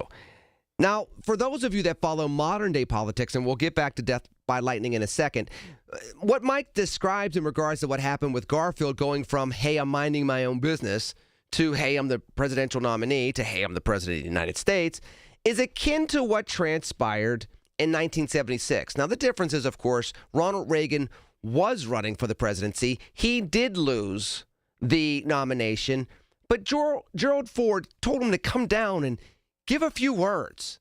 So a guy that wasn't really running for president anymore came down and spoke to the group, and by the time Reagan got done speaking in 76, the Republicans were like, oh, shucks, we nominated the wrong dude. Can we do a do-over?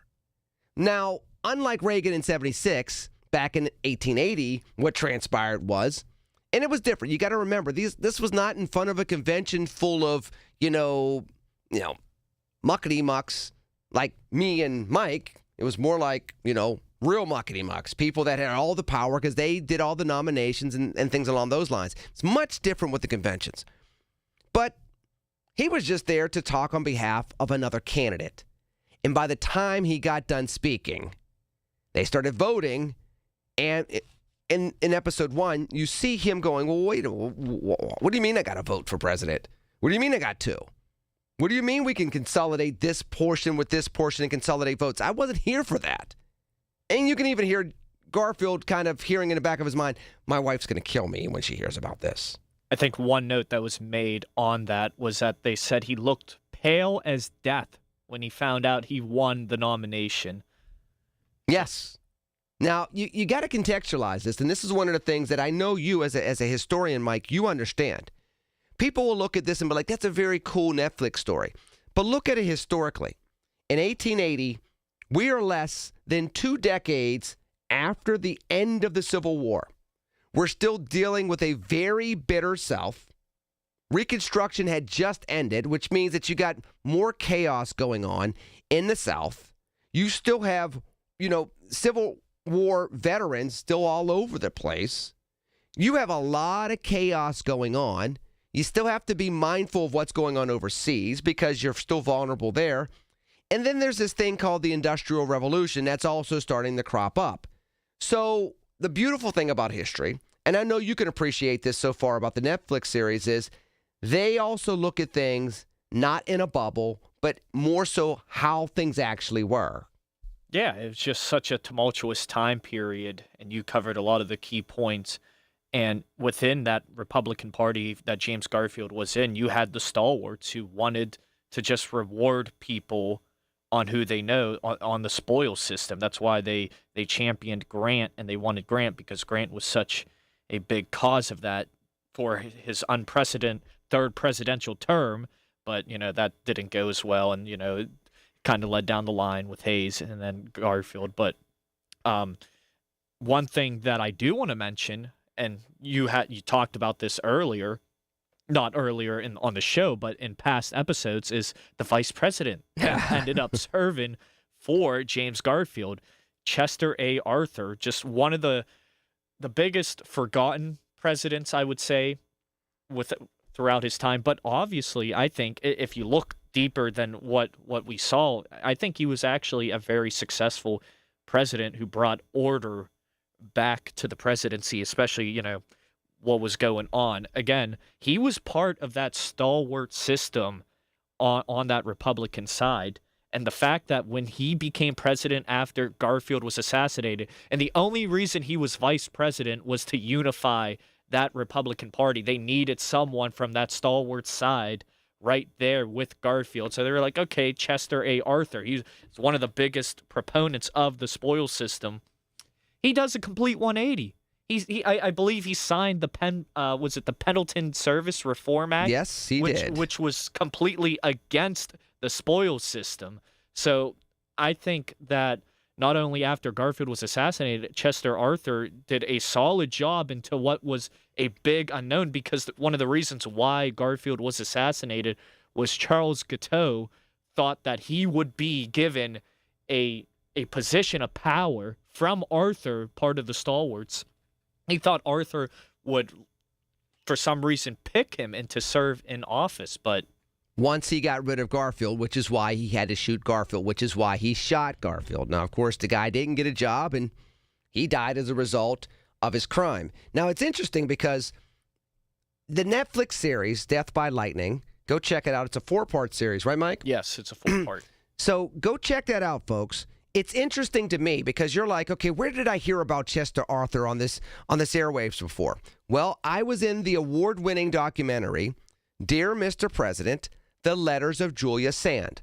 Now, those letters were written by a woman, true story, a woman by the name of Julia Sand. She was a socialite in New York City, I believe, and she wrote Chester Arthur, and she was one of the driving forces that prompted him to change and be a reformer after he got the presidency, because he, too, did not want the presidency. Now, the interesting thing about this series, and I'm going to say this and I'm going to go to break, is the fact that whereas I got a chance to talk about Chester Arthur after the Garfield assassination, you get to see Chester Arthur and how he was, dramatized, of course. You get to see how he was before the Garfield assassination and Death by Lightning. And it's not, I don't know how much you saw of it, Mike. I'll let you go to this, then we'll go to break. But so far, I have to imagine it's not a flattering picture of Arthur at the time. No, absolutely not. They kind of presented him as kind of like a bully of the stalwarts and the Republican Party, just like forcing his will and to get stuff done as almost like a brute of that party. So no, definitely not. And it's crazy and amazing that when he got the presidency, he flips the switch, like you said, especially from those letters as a reformer. So let's talk a little bit more about that. I'm going to go to break right now, take it to the top of the hour, then I promise you, folks, 866-391-1020, I'll give you the last hour. You can just call in and flood me with phone calls because I love you, but I needed to do something a little different just because I wanted to. So I hope that you've been enjoying. I'll talk a little bit more to Mike, then I will talk to you here on the award-winning News Radio, KDKA. When the weather turns bad, turn to us for the best news, weather, and traffic information from the KDKA Radio Storm Center. Presented by Duquesne Light Company. Larger than light. Online and on the voice of Pittsburgh. 100.1 FM and AM 1020. KDKA. I was diagnosed with postmenopausal osteoporosis and thought, am I going to step off a curb and break my ankle? My doctor said I needed to start treatment right away. He prescribed Divinity and my bone density improved. Now I like knowing I have stronger bones. For women with postmenopausal osteoporosis at high risk for fracture, there's more you can do to strengthen your bones. Evenity is proven to significantly reduce spine fracture risk in 12 months. Elaine is a real Evenity patient. Individual results may vary. Evenity can increase the risk of heart attack, stroke, or death from a heart problem. Tell your doctor if you have had a heart attack or stroke. Do not take Evenity if you have low blood calcium or are allergic to it, as serious events have occurred with Evenity. Signs include rash, hives, swelling of the face or throat, which may cause difficulty in swallowing or breathing, muscle spasms or cramps, numbness or tingling. Tell your doctor about severe jawbone problems as they have been reported with Evenity. Report hip, groin, or thigh pain. Unusual thigh bone fractures have occurred with Evenity. Ask your doctor about building new bone with Evenity. When you get a diagnosis of Parkinson's disease, things get real. And nobody understands that better than the Parkinson's Foundation. All across the country, we provide resources and support in the fight against Parkinson's, a neurological disease that affects movement. The Parkinson's Foundation is dedicated to improving care and advancing research towards a cure. And when you call our helpline, you'll speak to a real person who can help you find the right information. Because while living with Parkinson's can be challenging, there are things you can do to improve your quality of life. So, whether you're newly diagnosed, have been living with Parkinson's for years, or caring for a loved one, When Parkinson's gets real, find real answers at the Parkinson's Foundation. go to parkinson.org or call our helpline at 1-800-4PD-INFO, 1-800-473-4636. The Parkinson's Foundation. Better lives together. Miss Fernandez, what are those tiny things? Those are what we call amoebas. You can only see them through a microscope. Wow. Today's students are tomorrow's great thinkers and innovators. But right now, there's a funding crisis in public schools. Millions of kids go to schools that don't have funding for books, computers, and so much more just because of where they live. You can help change that. Donors Choose is a nonprofit that lets you support students and teachers in your community and beyond. You choose which supplies to support. You could provide first graders with pencils and paper, or other students with their first chapter books, help a music class get a guitar. You could even supply a classroom like mine with a science project. But what you're really giving is the moment that sparks a brighter tomorrow. To learn more, please visit DonorsChoose.org. That's DonorsChoose.org. Choose students. Shape the future. When you get a diagnosis of Parkinson's disease, things get real. And nobody understands that better than the Parkinson's Foundation. All across the country, we provide resources and support in the fight against Parkinson's, a neurological disease that affects movement. The Parkinson's Foundation is dedicated to improving care and advancing research towards a cure. And when you call our helpline, you'll speak to a real person who can help you find the right information. Because while living with Parkinson's can be challenging, there are things you can do to improve your quality of life. So, whether you're newly diagnosed, have been living with Parkinson's for years, or caring for a loved one, When Parkinson's gets real, find real answers at the Parkinson's Foundation. go to parkinson.org or call our helpline at 1-800-4PD-INFO, 1-800-473-4636. The Parkinson's Foundation. Better lives together. If you dread dealing with your insurance more than you dread yard work, with a swarm of hungry mosquitoes buzzing around, then you might have insuranoia. You should have NJM Insurance. They go to great lengths to do what's best for their policyholders. SchultzFord.com. SchultzFord.com. SchultzFord.com. SchultzFord.com.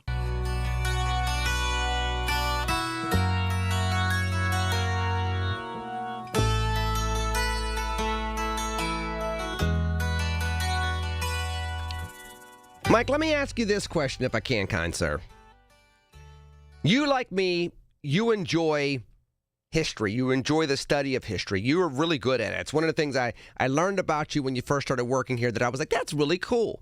What do you think about this time of the year? Because usually during Memorial Day weekend, that's when Netflix and the History Channel and other channels drop a lot of historical documentary series or specials, whether it's World War II, World War I, Civil War, Death by Lightning, or what has happened on Netflix lately, which is all the series that came from the History Channel on FDR, Lincoln, and Teddy Roosevelt and the like. You know, I like it when I actually have time to relax to watch those things. Is there a series that you find yourself looking at and saying, yeah, I really, really like how they did the one on TR, or I really like the one they did on FDR? Is there any one of those type of series that you look at and you go, yeah, I really dig that? Yeah, the Teddy Roosevelt series was amazing to watch as well. And The Men Who Built America. I love that one. That's the original. Yes. That's the one that started it all. Believe it or not, Mike, I don't know if you know this. It came out in 2012. Yes. I remember in middle school they were playing that, and while a lot of kids were disinterested in the class. I actually really, really enjoyed it. I mean, even at a young age, I was always a history buff. Presidents were always something I was obsessed with. I don't know why. I used to have a book in 4th grade, so I was already there before they even started showing that. So it added to my love, seeing how some of these people just rose to power, especially in difficult times. Now, and to that point, Mike, right? So the men who made America, they're talking about Vanderbilt before he was Vanderbilt, Carnegie before he was Carnegie. Now, granted, J.P. Morgan, he had his dad, but still, you get to see how his dad and he didn't quite have that real cozy, warm father-son relationship, and this dude still built his way into that. John D. Rockefeller, every time you say that name, people think of money. There was a time where John D. Rockefeller was the son of an alcoholic. You see that too. I love that series because you got a chance to see those humble beginnings, and not only those stories grow, but how they had that, they had this braided history amongst each other as well. Yeah, and I also like the John Adams series where it follows John Adams, a president. He's a strong political figure, but his presidency was generally disliked, though he did do a lot of important things during his time. So people have a lot of rain coming. There's not going to be a whole lot of cookouts. There are going to be a lot of cook-ins maybe, but not a lot of cookouts. But because there are going to be a lot of cook-ins, if you had to recommend one or two to watch between after 6 o'clock, because you're just going to be staying here. We can't get them away from here. They have to stay here and listen to us until 6. But after 6, between after 6 and when they tune in to listen to me on the Big K Morning Show filling in for Larry tomorrow, your homework assignment for the night, what are one or the two episodes or series that you would advise them to binge? Well, being that The Men Who Built America is extremely long, let's dial it back a little bit. We could say Teddy Roosevelt or Death by Lightning. You can follow along with me and watch Garfield's journey to the presidency. I think those two are great finds to watch tomorrow. So you gave a great suggestion, and you don't even realize you did this. But you're brilliant, so you know you're brilliant. So your homework assignment, everybody, is you must watch Death by Lightning before next Sunday. Because Mike's going to come back, and he's going to do two things. One, he will have watched episode 2 by then. And 2, we're going to give you a quiz. Now, it won't be a quiz where you're going to, get slammed if you fail the quiz because, we're not real teachers. But we're going to talk about episode 1. We're going to talk about episode 2. And maybe you can follow along with us as Mike gets through all 4 episodes. Now, what you're going to make me do is you're going to make me go back and watch episode 1 tonight in between going to sleep and getting ready for the morning show tomorrow. I think what makes me enjoy it and invested more is I personally love James Garfield. I think he's one of my favorite presidents of all time, even though he had a short time in office, just because he did a lot of stuff before it was mainstream, trying to bring an end to the spoil system. He was a staunch supporter for African-American rights at a time where it wasn't, and he believed it was to be through education, and turns out education's a key part of our society, which is lacking nowadays. So I am really infatuated with the series, and I hope you guys are invested in it as well. They're invested in it now, Mike, because they have homework to do next week, or do it this week to come back to next week. So we'll do this. How about this? Will you be working here at 4:30 in the afternoon next Sunday? Yeah. I know that because I know the schedule. Not really. I don't look at the schedule, but I trust him. So look, what we're going to do is 4:30 next week, you and I, we talk about Death by Lightning. Sounds good. Que bueno. In the meanwhile, we got to go to the news. Then we're going to open up the phone lines at our own risk here on News Radio KDKA. While you sleep, there are people you've never met who are working hard to make your morning. People who get up at ungodly hours to make sure you get the information you want. People who dedicate their lives to make yours better while you sleep. These people come together during the Big K Morning Show with Larry Richert, 5:30 to 10 in the morning, to make sure you have the best news, traffic, and weather to start your day. 100.1 FM and AM 1020 KDKA. The Village at St. Barnabas, the perfect place for mom. Join Rob Pratt every Sunday at 11 a.m. for Black and Gold Sunday, presented by Coons Market, your hometown Pittsburgh grocer. Rob keeps you posted on Pittsburgh sports with 2 hours of exciting talk. That's Black and Gold Sunday, 11 to 1, presented each week by Coons Market. 100.1 FM and AM 1020 KDKA, covered by JP Roofing and Siding, Pittsburgh's #1 platinum roofing company. Mommy, how come I can't sit in the front seat? Because I love you and you're just not ready yet. Putting your kids in the right seat for their age and size is an act of love. Check that your kids are in the right seat at nhtsa.gov/the-right-seat. Love protects. A message from NHTSA and the Ad Council. Listen to KDKA Radio on the Odyssey, iHeartRadio, or TuneIn apps. KDKA and KDKA-FM HD2 Pittsburgh. W261AX Pittsburgh. Always live on the free Odyssey app. From the Aetna Medicare Studios. Proud to be the voice of Pittsburgh. 100.1 FM and AM 1020 KDKA.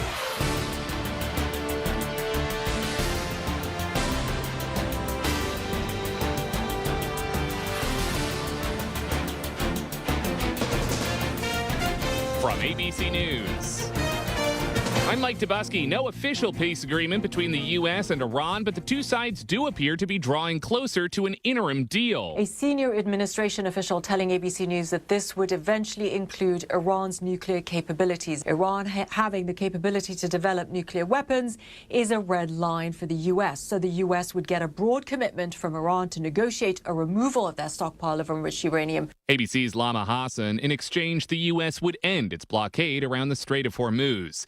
In California right now, hazmat crews are in a race against time as they deal with a tank of chemicals that's at risk of exploding or spilling hazardous material into the ground. Orange County Fire Chief Craig Covey speaking this afternoon. There's a void space above the top layer of the water or the liquid to the top space. We're hoping that that space can absorb a slower cure rate and not overpressure and blow up.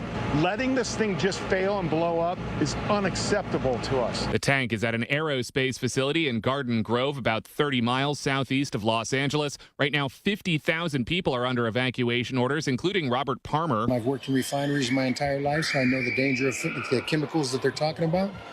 What I don't understand is why they haven't been able to contain this. And a photo finish at the Indianapolis 500 this afternoon. In only the 5th lap 200 pass in the 110-year history of the race, Felix Rosenquist takes the 110th running of the Indianapolis 500, making that pass on the last turn of that last lap and holding off David Malukas by just 0.02 of a second, the closest finish in race history. ABC's Will Clark, you're listening to ABC News. Hot summer days and high energy bills are on the way. Upgrade your home's old leaky windows this month during Window Nation's Buy 4 Get 4 free sale. Yes, half of your new beautiful energy efficient windows free. Plus no money down and no monthly payments or interest for 2 years. Call now 866-200-8670 or windownation.com. In select markets, trust our family of brands, New South Window and ArmorView. That's 866-200-8670 or windownation.com to book a consultation. I've been telling you all about the Secret War on our cash and the free report you can receive a copy of by contacting Swiss America at 800-289-2646. I'd also like to encourage you to subscribe to their podcast on YouTube. Just search Swiss America Trading. The podcast can provide you a ton of vital information and financial news in the challenging and uncertain times we're in. Subscribe today. Learn more about BRICS, industry leaders, and their market predictions for the future, along with what you might expect to see in terms of precious metal performance in the weeks and months ahead. Message and data rates may apply. In New Jersey, Democratic Senator Andy Kim visiting a migrant detention facility today. They talked about the inhumane treatment, talked about the poor food, they talked about the water tasting disgusting. I myself drank from the fountain. It's certainly problems that we need to make sure we're following up on. Detainees there have been on a hunger strike protesting conditions at Delaney Hall in Newark, New Jersey.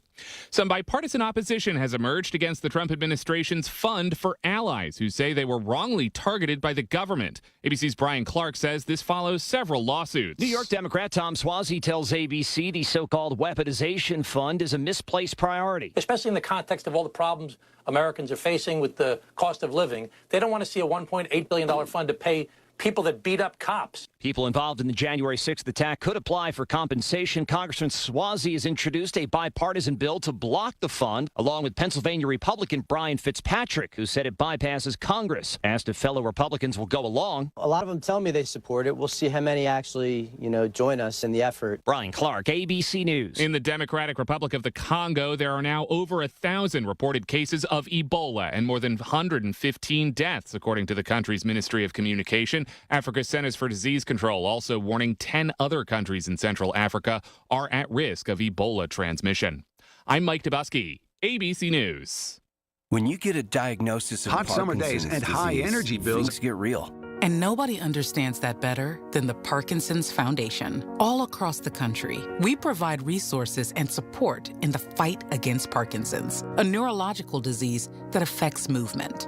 The Parkinson's Foundation is dedicated to improving care and advancing research towards a cure. And when you call our helpline, you'll speak to a real person who can help you find the right information. Because while living with Parkinson's can be challenging, there are things you can do to improve your quality of life. So, whether you're newly diagnosed, have been living with Parkinson's for years, or caring for a loved one, When Parkinson's gets real, find real answers at the Parkinson's Foundation. go to parkinson.org or call our helpline at 1-800-4PD-INFO, 1-800-473-4636. The Parkinson's Foundation. Better lives together.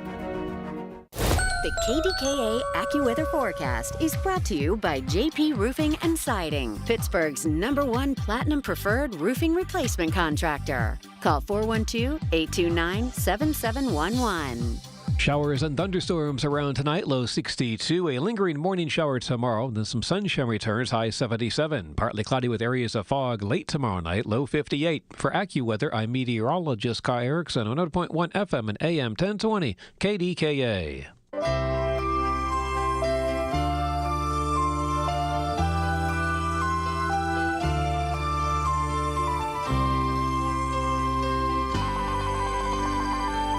Out of all the days for Mike to play nice, soothe, calming bumpers, today ain't that day.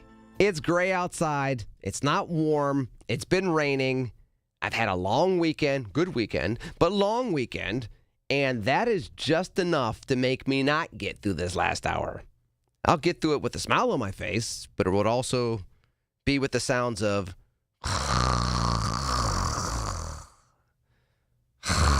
so we don't want that. We don't want snoring on the air. We want 866-391-1020 phone calls on the air, which is why we look at the board and we're encouraged to see David from San Francisco on the line, and that's why he is now on KDKA. David. Oh, thanks, Lynn. Man, that was quick. I'll tell you what. You were interviewing a guest a little bit ago, and I don't know if I ever told you this, but I was brought up, outside of St. Louis. They have a huge collection of John Birchers, and when you think of MAGA, those guys are basically the same. A pack of Klansmen, a pack of bigots, some of them are actual Nazis. Pretty ugly bunch. And my neighborhood now, 50 years later, they've got so many Black Lives Matter signs up. Things have changed in the last 50 years. And I would suggest that I think it was the author you were talking to, he doesn't need to have quite as much fear and quite a bit more courage, because I think they say, you have to stake a claim for what you want. You don't need to cave in to what Trump and his big money boys are demanding. And especially now when MAGA realizes that they have been duped so many times and they're losing money like crazy and their investments are down the toilet. So I think that's part of the reason why, 50 years later, my neighborhood, which was filled with John Birchers, now has Black Lives Matter signs up, and they do not like this idea that these phonies with big money and big stolen money are basically capturing America. So let me ask a couple things, David. I mean, first and foremost, one could make the case that Michael Thornhill was staking his claim by writing the book, and it's less about being, fearful than it is about actually having the courage to say, hey, these are things that I still see in 2026. These things are still realities that we need to discuss. I mean, that's kind of how I view what he's doing with the book. What do you say about that? Well, the difference between now and back then is the media has been so consolidated. Back in when Rupert Murdoch started staking his claim in the 1990s here in America, he had basically been thrown out of Australia because with his yellow journalism, he was stealing elections in Australia and ruining not only trade and business and, social interaction. He was just a divide and conquer creep.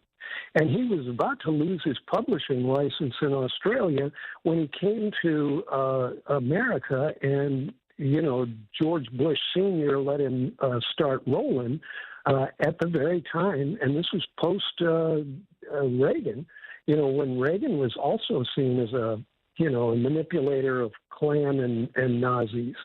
So, and one of the things I'd also mention, But hold on, because you're going to continue to go down this path. But I do want to say this, though. So you brought up, MAGA's full of bigots and hateful, and John Birchers are nothing but a bunch of people that hate black folks, etc. It kind of ties into what I talked about with Algernon Cash with the second interview today, which was the comments from Michelle Obama, who said, well, wait a minute, I'm not going to call every MAGA person a bigot. I'm not going to say they all hate black people. I'm not going to say they all hate America or they all hate fill in the blank, because they had gripes that were legitimate, and she was making the case that maybe they got manipulated into thinking about things that they didn't necessarily sign up for. Now, she got a lot of pushback on that online, but it sounded like something that I would say when I've come on here and said, listen, you're not going to come on here and say that everybody that's MAGA hates black people. You're not going to say all the Tea Party people hate black people, because I was at those tea parties. I know what those people are all about. What say you, David, before I let you go, about the Michelle Obama pushback on MAGA, especially in light of what you said about, well, they're all bigots or they're all this or they're all that. And she actually said the exact opposite a couple of days ago. So it was a couple of days ago. Yeah, I was wondering if it was an old quote. What I was kind of leading up to is that there is huge money behind not only Rupert Murdoch and behind, Trump, but similarly there was the aristocratic money. No, but I want you to no, David. You're going to give me a history lesson. I want you to answer that question, because you brought up the hatefulness of MAGA and the bigotry of everybody in MAGA, and then you literally had the First Lady of the United States, who a lot of people in MAGA did slur, did, offend repeatedly. And even she was saying, well, I get where some of them are coming from, and some of these folks aren't the hateful people we think they are. I want you to address that because you brought it up, and I want to get to that before you go on someplace else. Well, it has to do with the media. When I was young, was no company could own more than 3 stations. David, I got to let you go, because I'm going to ask you a question. I'm willing to extend the conversation, but when you bring something up, I would like for you to answer it. I don't want you to go back into the filibustering. I'm the filibuster here. No, I'm not even the filibuster. If you call into 866-391-1020 and you ask me a question, I'm not going to pivot into something else because I don't want to answer your question. That's not being, intellectually honest. So, David, I always appreciate your call, but next time, answer that, because I understand where you're coming from. There are plenty of examples of people being less than our best selves, ignoring our better angels, if you will. The flip side is Michelle Obama herself said, I kind of get what happened with some of these folks in the MAGA movement. They weren't signing up for the racism. They weren't signing up for xenophobia. They weren't signing up for these extra constitutional uses of ICE. They weren't signing up for the idea that ICE would be all of a sudden at polling booths and at polling stations and at, places where people sign up to vote. Because, after all, illegal immigrants who are trying to hide in the shadows aren't going to try to register to vote. Because statistically we see that. So that's why I brought it up. Because it was interesting that she would bring this up on an interview. And by the way, by saying that, she was indirectly saying, hey, by the way, my husband was in office for 8 years and this wasn't addressed, which is why they felt disillusioned. Which was also an interesting little angle that she said as well. 866-391-1020. 866-391-1020. I'm going to take a quick phone call, then I'm going to go to break, then I'm going to take more phone calls. Dick and Dayton. Good afternoon, kind sir. You're on KDKA. Hey, happy Memorial Day. I just wanted to tell you, Benny, that I think we should take time. I wanted to go through tell you about my family, all from, I served this country, but there's going to be I've been playing a little bit in these groups. We're doing a tribute to 250 years of America and what it stands for. And it's just everybody. And the senior citizens just love it. And I met a lot of friends, but I just say we got to honor these people that broke their neck and served this country and fought for the Ohio dream. You know what I'm saying? Well, Dick, number one, I do know what you're saying. Number two, over the summer, because the book tour, A Venn Diagram of One, An American Story, again, you can find it at lendymcallister.com. You can pre-order the book. But here's the thing.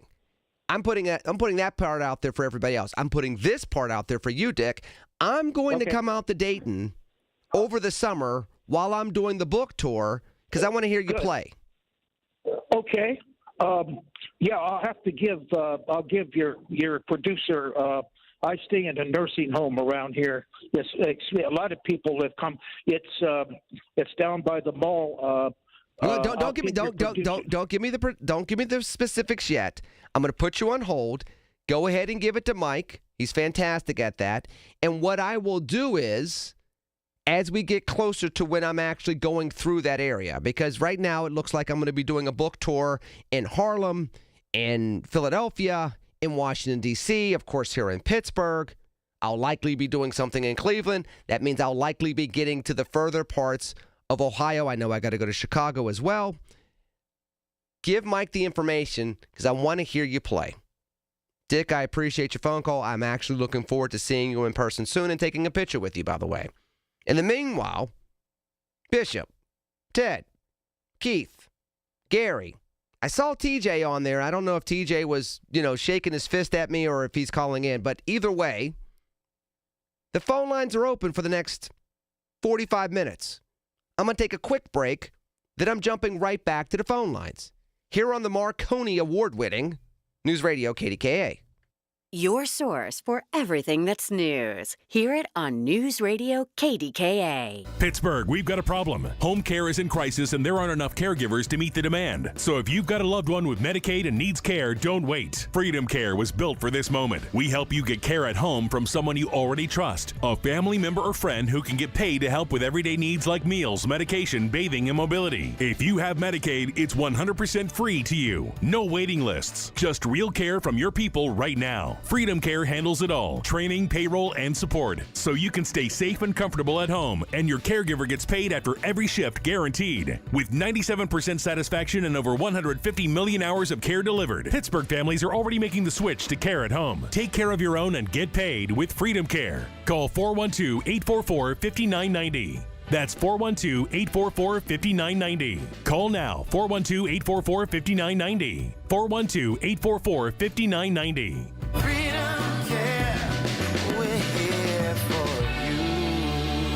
Do you owe back taxes or have unfiled tax returns? The IRS won't quit until they get your money. Here's great news, fresh from those in the know. Major changes have happened at the IRS. If you owe more than $10,000, you may be eligible for a 99% reduction of what you owe. Haven't filed a return for a while? Their happy clients are talking. The IRS was going to levy my bank account, but Guardian was able to prevent that and fix all my IRS issues. Thanks again, Guardian Tax. Need relief from crushing tax debt? The IRS now has special programs. Guardian Tax knows all about them. Personal or business, this is the fresh new brick you've been hoping for. We aren't the company you call when you need a hug because you're scared of the IRS. Guardian Tax is the company that wins when you need it most. Guardian Tax Service is really great to work with. They really help me out. I'd recommend them highly. Call now for a free confidential consultation. 800-499-1424. 800-499-1424. 800-499-1424. Get connected. That's the Inside Connection this Saturday morning at 9 with your local Medicare experts from MediConnect. If you're turning 65, hear all the inside information available to seniors on the Inside Connection, presented by MediConnect. Medicare made simple. The KDKA radio text line is driven by Kenny Ross Auto Group. Find your best deal and Pittsburgh's best warranty at kennyross.com. Listen to KDKA Radio on the Odyssey, iHeartRadio, or TuneIn apps.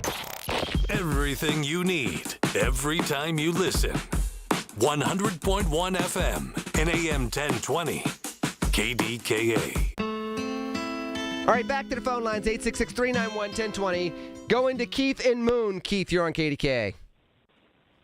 Oh, well, thank you there, Lenny.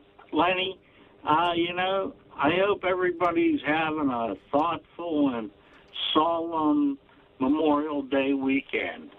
I know I have my flag at half-staff, and I'll raise it tomorrow around noon.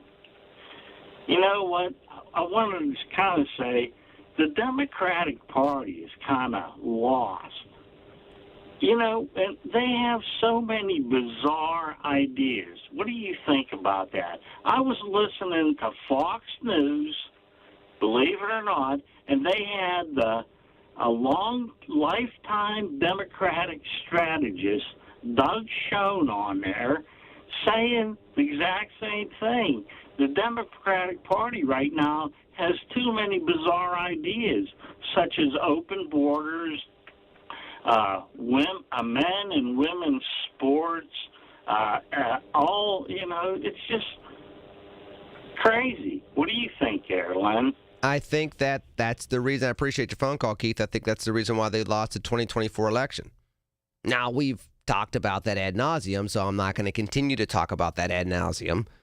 But that's the reason why they lost the 2024 election. That's the reason why they haven't been able to gain momentum. That's often a reason why, even in local and state elections, if they win, they go further left, and they're not able to solidify the middle. People forget that, the Republican Party is gaining registrations, but the registration that's growing the most are people that are not registering with a political party. They're registering their vote, but they're registering as independents. And there's a reason for that. As much as what's going on in the Republican Party that people don't like, you would think that the Democrats would be gaining all kinds of ground, and they're not. And a lot of it is because they have their own internal battles. Literally, the Allegheny County president is stepping down because of an intra-political fight between two factions of Democrats over the fight over a state house seat. People look at that and they say, you don't even really hear me. And their mindset is, by the way, Keith, and I appreciate your call, I don't think the Republicans in Washington, D.C. hear me, but then I look at home and I look at these Democrats, especially if you live in a blue county, a blue city, a blue town, etc. I don't think you all hear me either. So that's where an Algernon Cash brought this up. He said, listen, this is where I kind of throw my hands up and say to myself, where do I go from here? Maybe I have to do something different. Anyhow, 866-391-1020. 366-391, not 391. 866-391-1020. Going to the phone lines. Gary in Georgia, you're on KDK. Hello, Larry. Hello, kind sir. How's everything up north? I'm trying. How's it going? It's rainy. It's not warm. It's March, except for the fact that it's not March. It's May. The same down here. It's cloudy. It's dreary. I lost the words now. To a few callers back, and I'm not attacking anybody. I'm not trying to be. I got a novel idea. Just answer the question. What's so hard about it? So, Gary, Gary, thank you for calling in, because we had another caller that called in and said, Lenny interrogates the callers. I didn't bring up the point. He doesn't. Thank you, Gary. Listen, here's the truth. No, let me say this real quick, because I have to say this. I have to say this, Gary. Yeah. If somebody called in and said that I'm here for you. Appreciate that, ma'am. If all white people hated black people, I would refute that statement. If people said all black people hate white people, I would refute that point. He alluded to the fact that MAGA is nothing more than just a collection where everybody are bigots and racist. He kind of alluded to it. And I said, hey, Michelle Obama, former president, former first lady of the United States, who, by the way, was called Big Mike by a lot of people in MAGA. She went on the air and said, hey, listen, everybody in MAGA didn't sign up for that. And I just wanted his reaction to that. And he wanted to go back into a history lesson about, capitalist and consolidations of TV stations. And just answer my question, because it's an interesting point based on what he brought up. I digress. Go ahead, Gary. Well, that's all right. You had to get it off your chest. I don't blame you. I could, that's why you're good at what you do, a talk show host and that, because you're a listener. Thank you. But you also have a voice like I do, right? You guys like me and you, we don't fear our own damn tongue. Oh, I'm sorry, I shouldn't use that word. We don't fear our tongue. You can use that word. Don't use the word that has a letter that comes 2 letters after D. If you use that one, then we got to dump you. No, but D, we don't care. Never. I lost my train of thought. What were we talking about here? It's important. You called about greater good. You called about the greater good. I wanted to end the half an hour with that.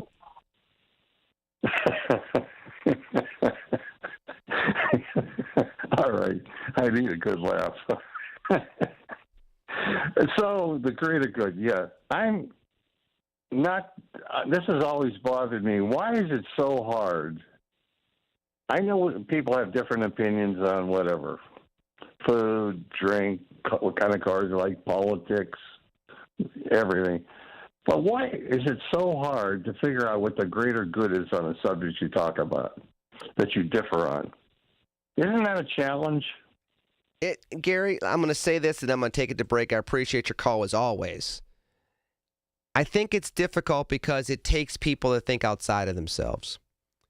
And we're not taught in leadership, in the media, even in business these days, to think outside of ourselves. We're taught to think about how do we resolve the problem based on what we see. In leadership, and particularly American citizenship, because being an American citizen means you have to be a leader in your own right. You're supposed to be thoughtful, you're supposed to be visionary, and you're supposed to be inclusive and reflective of the American historical way of life. To do that means you have to step outside of yourself. You have to keep the principles in place and think that those principles apply to people you'll never meet, you'll never know, you may not like, you do know, you don't like. But those principles still matter more than those particular characteristics or traits.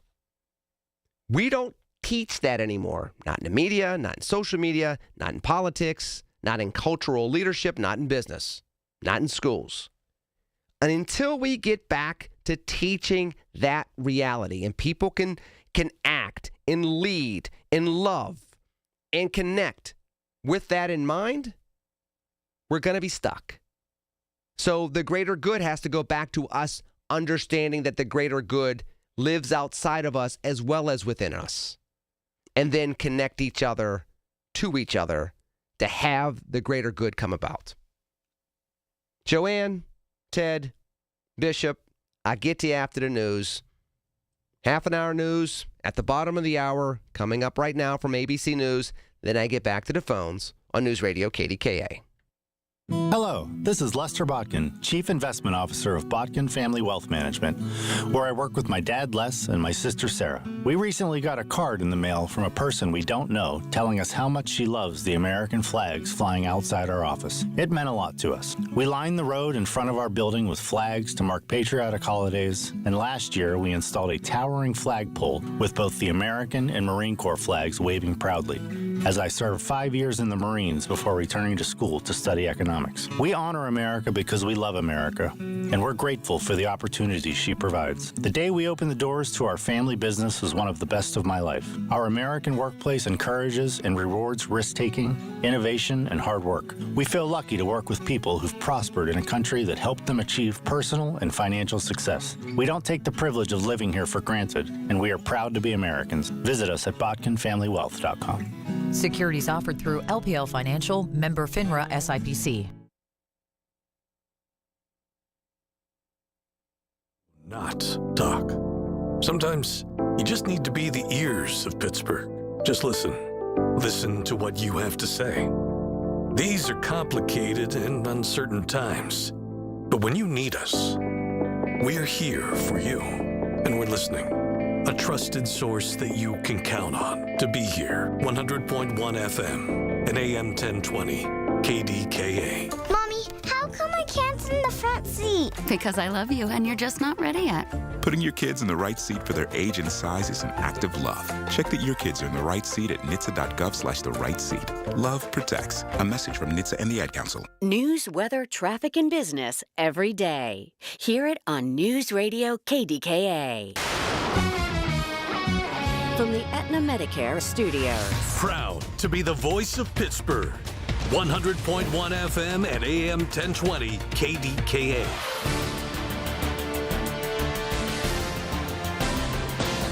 ABC News, I'm Mike Dubosky. The war in Iran has been raging now for 12 weeks, and now officials from both sides say they're getting close to a temporary deal to suspend the fighting. Sources say it would include a broad commitment from Iran to get rid of its uranium in exchange for the U.S. ending its blockade in the Strait of Hormuz. An update from Orange County, California, where a tank full of toxic chemicals is at risk of spilling or exploding. Firefighters returning to the toxic tank scene late last night, putting themselves in harm's way in hopes of gathering crucial information on the temperature inside of that tank, which fire officials have said is only heating up. Meantime, firefighters are using drones every 10 minutes to monitor the temperature of that tank. They say their priority is keeping the tank cool, buying experts more time to come up with a solution. ABC's Monica DeAnda in nearby Cypress, California. And the winner of the 110th Indianapolis 500 is Felix Rosenquist. This is ABC News. Today, Sunday, May 24th, is the final day of our two-day sale. Isn't that right, Frank Dentisi? Right, Rob. In our meat department, Sugardale Hickory Smoked Bacon, 12-ounce packages, $2.89 each. In our produce department, avocados are 79 cents each. In the deli, yellow or white Land Lakes American cheese is $4.99 a pound. And stock up on these. On the border tortilla chips, 8 to 11.5-ounce bags, $1.99 each. And Turner's iced tea, 1-gallon jugs, 2 for $5. Coos Market, a Pittsburgh tradition. By texting 64000, you agree to receive recurring automated marketing messages from Pocket Host. Message and data rates may apply. No purchase required. Terms apply. Available at pockethost.com/terms. Hi, I'm Richard Karn, and the world's #1 expandable hose has gone ballistic. The brand new Pocket Hose Ballistic is here, and it's the hose I reach for every time. This brand new anti-burst sleeve uses an extraordinary new liquid crystal polymer used in bulletproof vests, tough enough to handle anything your outdoor tasks throw its way. And that's not all. The Pocket Hose Ballistic comes with even more upgrades like thicker washers that resist leaks and an enhanced UV coating so your hose looks brand new, year after year. What could be better than that? How about not 1, but 2 free gifts with your purchase? For a limited time, when you purchase a new Pocket Hose Ballistic, you'll get a free 360-degree rotating pocket pivot and a free thumb drive nozzle. Just text SUMMER to 64,000. That's SUMMER to 64,000 for your 2 free gifts with purchase. That's SUMMER to 64,000. When you get a diagnosis of Parkinson's disease, things get real. And nobody understands that better than the Parkinson's Foundation. All across the country, we provide resources and support in the fight against Parkinson's, a neurological disease that affects movement.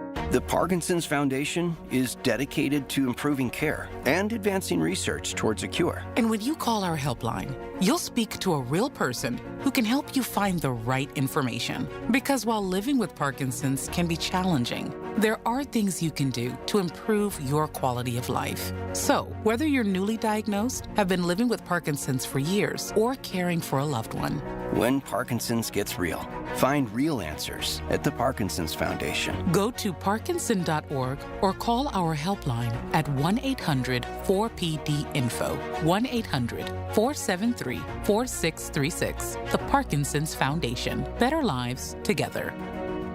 If you or anyone you care about is facing a family legal matter, call Cordell and Cordell today at 1-855-GET-LEGAL or visit CordellCordell.com to schedule your consultation. There's a lot on the line in divorce. This is Joe Cordell of Cordell & Cordell, the largest family law firm in the country, with over 35 years of helping clients navigate divorce. But being big doesn't mean less personal or less local. Our attorneys live and work in your community, and as neighbors, they understand the challenges your families face. Divorce touches all areas of your life: your home, savings, retirement, and of course, kids. So when you find yourself facing divorce, you need a partner you can count on. Visit CordellCordell.com to schedule your consultation. If you or anyone you care about is facing divorce, contact Cordell and Cordell today. With over 100,000 clients served, we understand the challenges you're facing on a personal level. Call Cordell and Cordell today at 1-855-GET-LEGAL. That's 1-855-GET-LEGAL. Pittsburgh and Cranberry Township. Joseph Cordell, licensed in Missouri and Illinois. This Memorial Day, make your home the one neighbors notice. At Lowe's, when you have a budget, we have extra big deals. For a very limited time, get 50% off all Holland pavers to reinvent your outdoor space. Plus, keep it fresh around the house with your choice of a select Ego 56-volt trimmer or blower kit for just $169. This Memorial Day, our best lineup is here at Lowe's. Valid through 5/25. Excludes Alaska and Hawaii. Selection varies by location while supplies last. The KDKA AccuWeather forecast is brought to you by JP Roofing and Siding, Pittsburgh's #1 Platinum Preferred Roofing Replacement Contractor. Call 412-829-7711. Rounds of showers and thunderstorms into tonight, low 62. A morning shower tomorrow, then it turns out partly sunny, high 77. Patchy clouds tomorrow night with late night fog, low 58. For AccuWeather, I'm meteorologist Kai Erickson, 100.1 FM and AM 1020 KDKA. Hi, this is Larry Richard. Join us Tuesday on the Big K Morning Show, 5:30 until 10. We will take you to Dublin, Ireland. Find out why. That's awful kind of Larry to just kind of skip over Monday. I'm just being silly. It's my job to talk about Monday because I'm the one that's going to be here. I'm filling in for Larry. It will not be Larry. It will be Lenny. But just for one day. I'll be here tomorrow for the Big K Morning Show from 5:30 a.m. to noon. Now, before I go to the phone lines at 866-391-1020, a couple of things with me filling in on the Big K Morning Show tomorrow. Number one, I'm going to try my very, very, very best not to be very political. It's Memorial Day. The bottom line is the people that died for this country died for this country. They didn't die for a politician. They didn't die for, I don't know, a political party. They died for America. So I will keep that in mind. And that's the perspective I will come from. I know there will be people that will try to go here or there, and I will try to entertain it.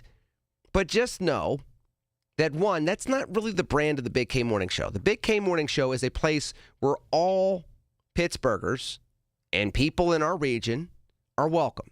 So I'm going to keep that in mind. Everybody's welcome here, but, you know, we have a little bit sharper elbows here, if you will. Number two, it's Memorial Day. So if you get turned off because I'm going to be talking about parades and cookouts, or lack of cookouts because of the rain, it's Memorial Day. There's got to be times where we talk about things that we do with a sense of commonality, and it's not just, and by the way, did you read these headlines? After all, I mean, that's what we have, 866-391-1020 for right now. Talk about headlines, at least for the next 20 minutes or so. Thus, I have told you I have advertised Big K Morning Show. Lenny filling in for Larry. 5:30 in the morning, Memorial Day, through noon. It's going to be a big K morning show, if you will. It's going to be like a Big K morning and mid-morning show, if you will. 866-391-1020. Heading to the phones. Going to Ted in Mount Washington. He is now on KDKA. What's going on, Lenny? Hey, child of God, how are you? I'm doing fantastic, man. Living that American dream. Hey, you know what? Tomorrow, I hope you bring up Pat Tillman, man. I don't know why I was thinking about him, but you talk about sacrifice, especially after 9/11. Seems like he's been fading in memory. And, you'll just never see anybody like that again. I just don't. I mean, you talk about sacrificing everything. No, NFL star. I can bring up Pat Tillman. I just wrote him down because these are the type of things, Ted, and you get it. These are the type of things to talk about on Memorial Day. A dude that people forget. Pat Tillman had just re-upped his contract for the NFL. So, I mean, he went from being somebody that, he wasn't a number one draft pick, 4th overall, bonus baby sitting on $50 million. He worked his way up to that contract, earned it, and then said, no, I got to go serve the country. That is something that is a big deal. And yes, when he went to the military and lost his life, Ted, a lot of people knew about it. But to your point, because it's been years and years ago, there's now a generation that don't even know who Pat Tillman is. They're like, who's the statue of the dude with the helmet off with the hair flowing? And it's like, oh my gosh. Yes. I mean, that's American as you can be. And to me, that's sacrifice. And we need to remember these names, and remember the families who loved ones, they're not coming through that door. And it's just, I don't know why. I mean, I just thought about him. I mean, that is just so courageous what he did, and I hope you have a little segment on Pat Tillman. I can do that and hold your thought. The other thing I want to do, and I'm going to talk about this as well, is, when you talk about Memorial Day and people that made the ultimate sacrifice, it's usually one or two sets of individuals almost exclusively just because of the demographic.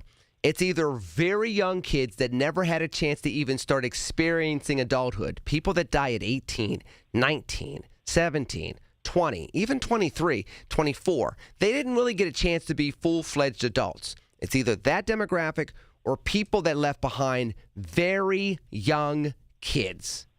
People who had, 3 kids between the ages of 1 and 5 and a wife. Those are the people that don't come back home, that, to your point, they're looking for daddy or mommy to come through the door, and it's just never going to happen. It's very easy for us to forget that. It's not just the ultimate sacrifice where somebody lost their life. It's the ultimate sacrifice where 2 generations, 3 generations get impacted because there's this hole that just cannot be filled. No, Gold Star families, unfortunately. They play a role too, and they make a sacrifice too, and I'll be honest, I think they need to be remembered too, in that sense. It is tough, and if you notice, I'll never forget this old timer always told me, there's always a bunch of old guys that send young men and women to war. If you notice that. Yeah, but go ahead. I know you wanted to bring up something else. I didn't mean to catch you off track. Oh, no, I'll put this. I'll bring this up, especially when you talk about the Republican Party and with Grant, and all the other presidents. Here's one thing I always wanted to ask you. Whatever happened to the intellectual side of the Republican Party? It's been taken over by a bunch of populists. I'm wishing for Grover Norquist drown the government into the bathtub.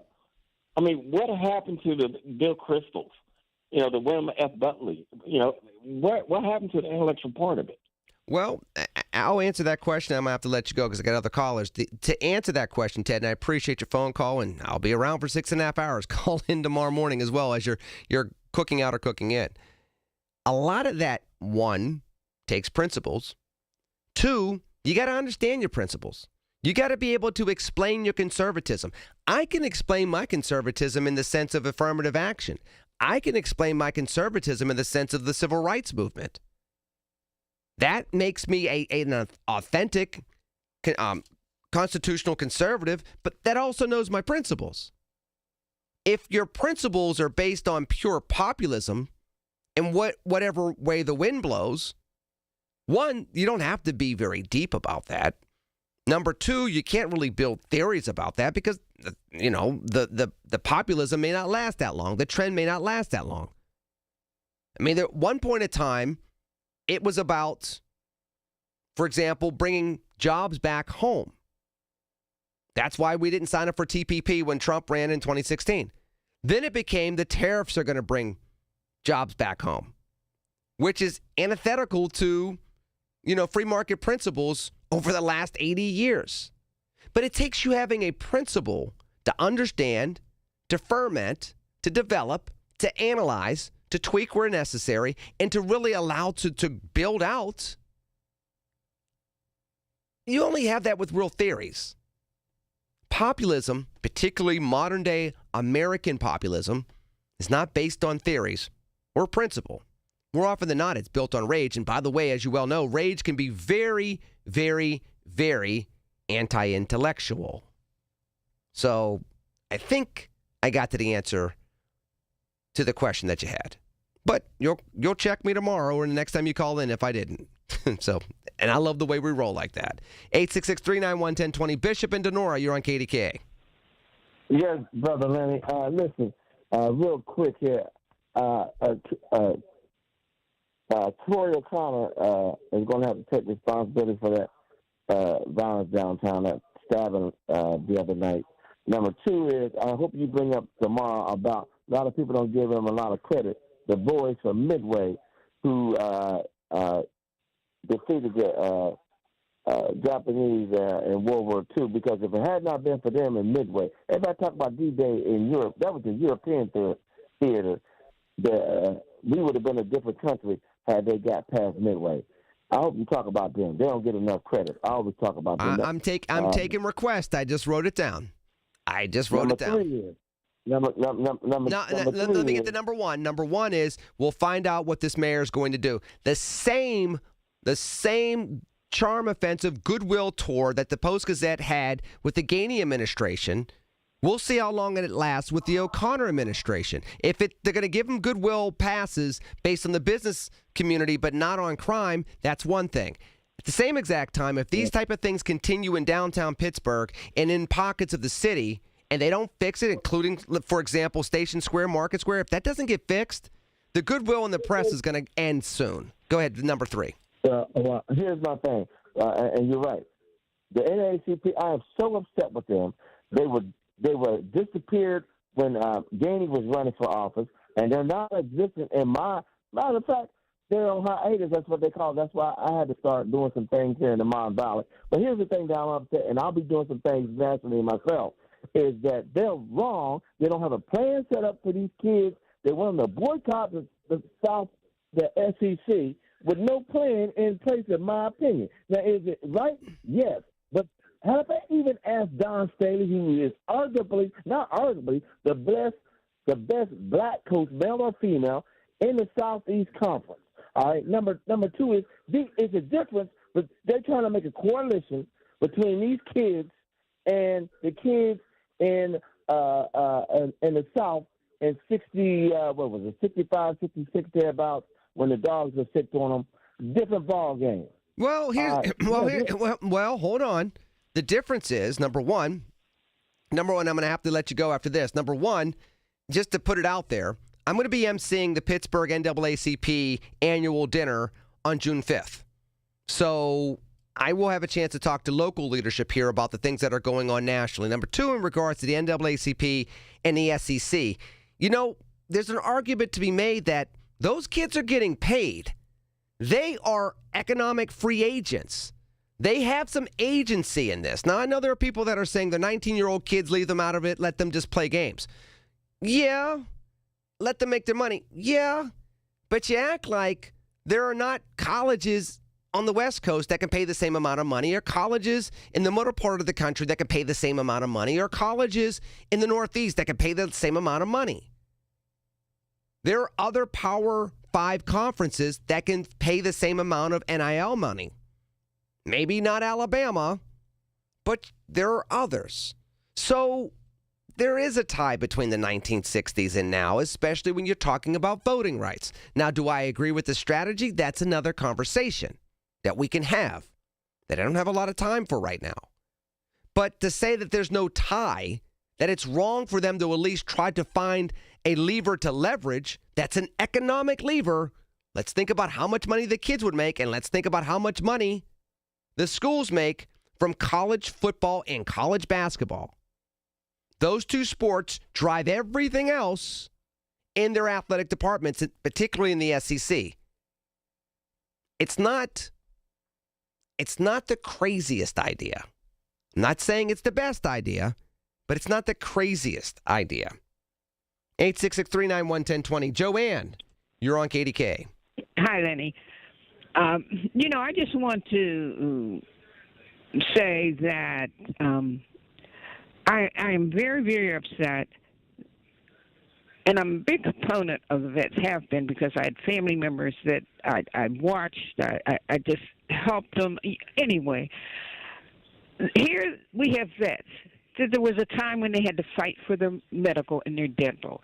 You have the families that when some of these vets come home, they come home with a disabled that the family has to put themselves, not put themselves out, but help them. I mean, they don't have a lot of help.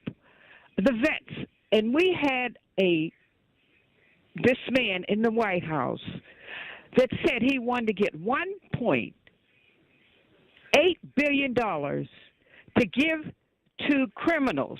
He said nothing about giving to the vets, giving to the hospital, giving to the families, giving, doing everything besides helping the people that gave him the right to be the criminal he is and run this country. You people ought to be ashamed of yourself. And the first thing you can think of is what the Democrats doing. You need to be ashamed of yourself that you think that someone getting $1.8 billion and wants to help the criminals. This is the mentality of many that I hear on this station that want to talk about the Democrats. That's not about what we're about now. We're about someone that wants to take our money. We pay. I don't know if these people aren't working. I pay taxes, been paying taxes for just about over half my life because I started working when I was about 16 years old. And then you're going to have somebody just get this $1.8 billion and just say what he's going to do with it. And you are talking about the Democrats? You have a segment of people, these politicians, that let this man get away with everything. And this is the end result. And the thing I want to say is it's not going to end well. And I said that before from the very beginning when he was in office, because I followed this man all his life, not just since he became the president. I followed him through his childhood. I followed him through Atlantic City. I've been following this man for a long time. Not just him, but I looked at the documentaries on Channel on the PBA, and they had every president from the time they were babies on up to now. But Joanne, can I say something before I go to this last phone call? Right. I'm going to say this to you. This may not end well for him and for people that kind of tolerated this or still tolerate this. But I still believe in our country. I still think we're going to turn this around because we have turned this around again and again and again. We had Woodrow Wilson in the White House airing Birth of a Nation. We had presidents ignoring black people getting lynched. We had a president that had Chinese internment. We watched Andrew Johnson completely lift his hands away from doing the right thing after the Civil War. We can go on and on. I just genuinely believe it's going to get better. It may get worse, but I do believe we will bounce back. So I got to let you go ahead. Right. You got 15 seconds. The last thing I want to say, these people have they don't remember their history. They don't want to remember their history. And this is why things are happening. If you remembered your history, this would have never happened with this guy. You're correct, Joanne. A lot of people have forgotten their history. I appreciate your call as always. Again, I'll be here, Big K Morning Show, 5:30 to 12. I'll have plenty of time to talk to all of you. Last call. Tom on the South Side. You're on KDKA. Wait, I'm on my cell phone. Hope you can hear me okay. I can. You got like 90 seconds. I called about settlement and cars for kids, but I'm going to get to a more important topic. Can you explain to some of your callers the nature of a parasocial relationship? And they're not required to pick up the phone. They are allowed to sit on their hands if they got nothing to say. And lastly, this in particular, my favorite person is the dude from the Norm in particular. I'm directing that at. Say it again. You got 60 seconds. The parasocial relationship, and you're allowed to sit on your hands if you have nothing to say. And my hot spot, irritation spot, is the dude from the North. In particular. Tom, I appreciate your phone call, and the truth is, yeah.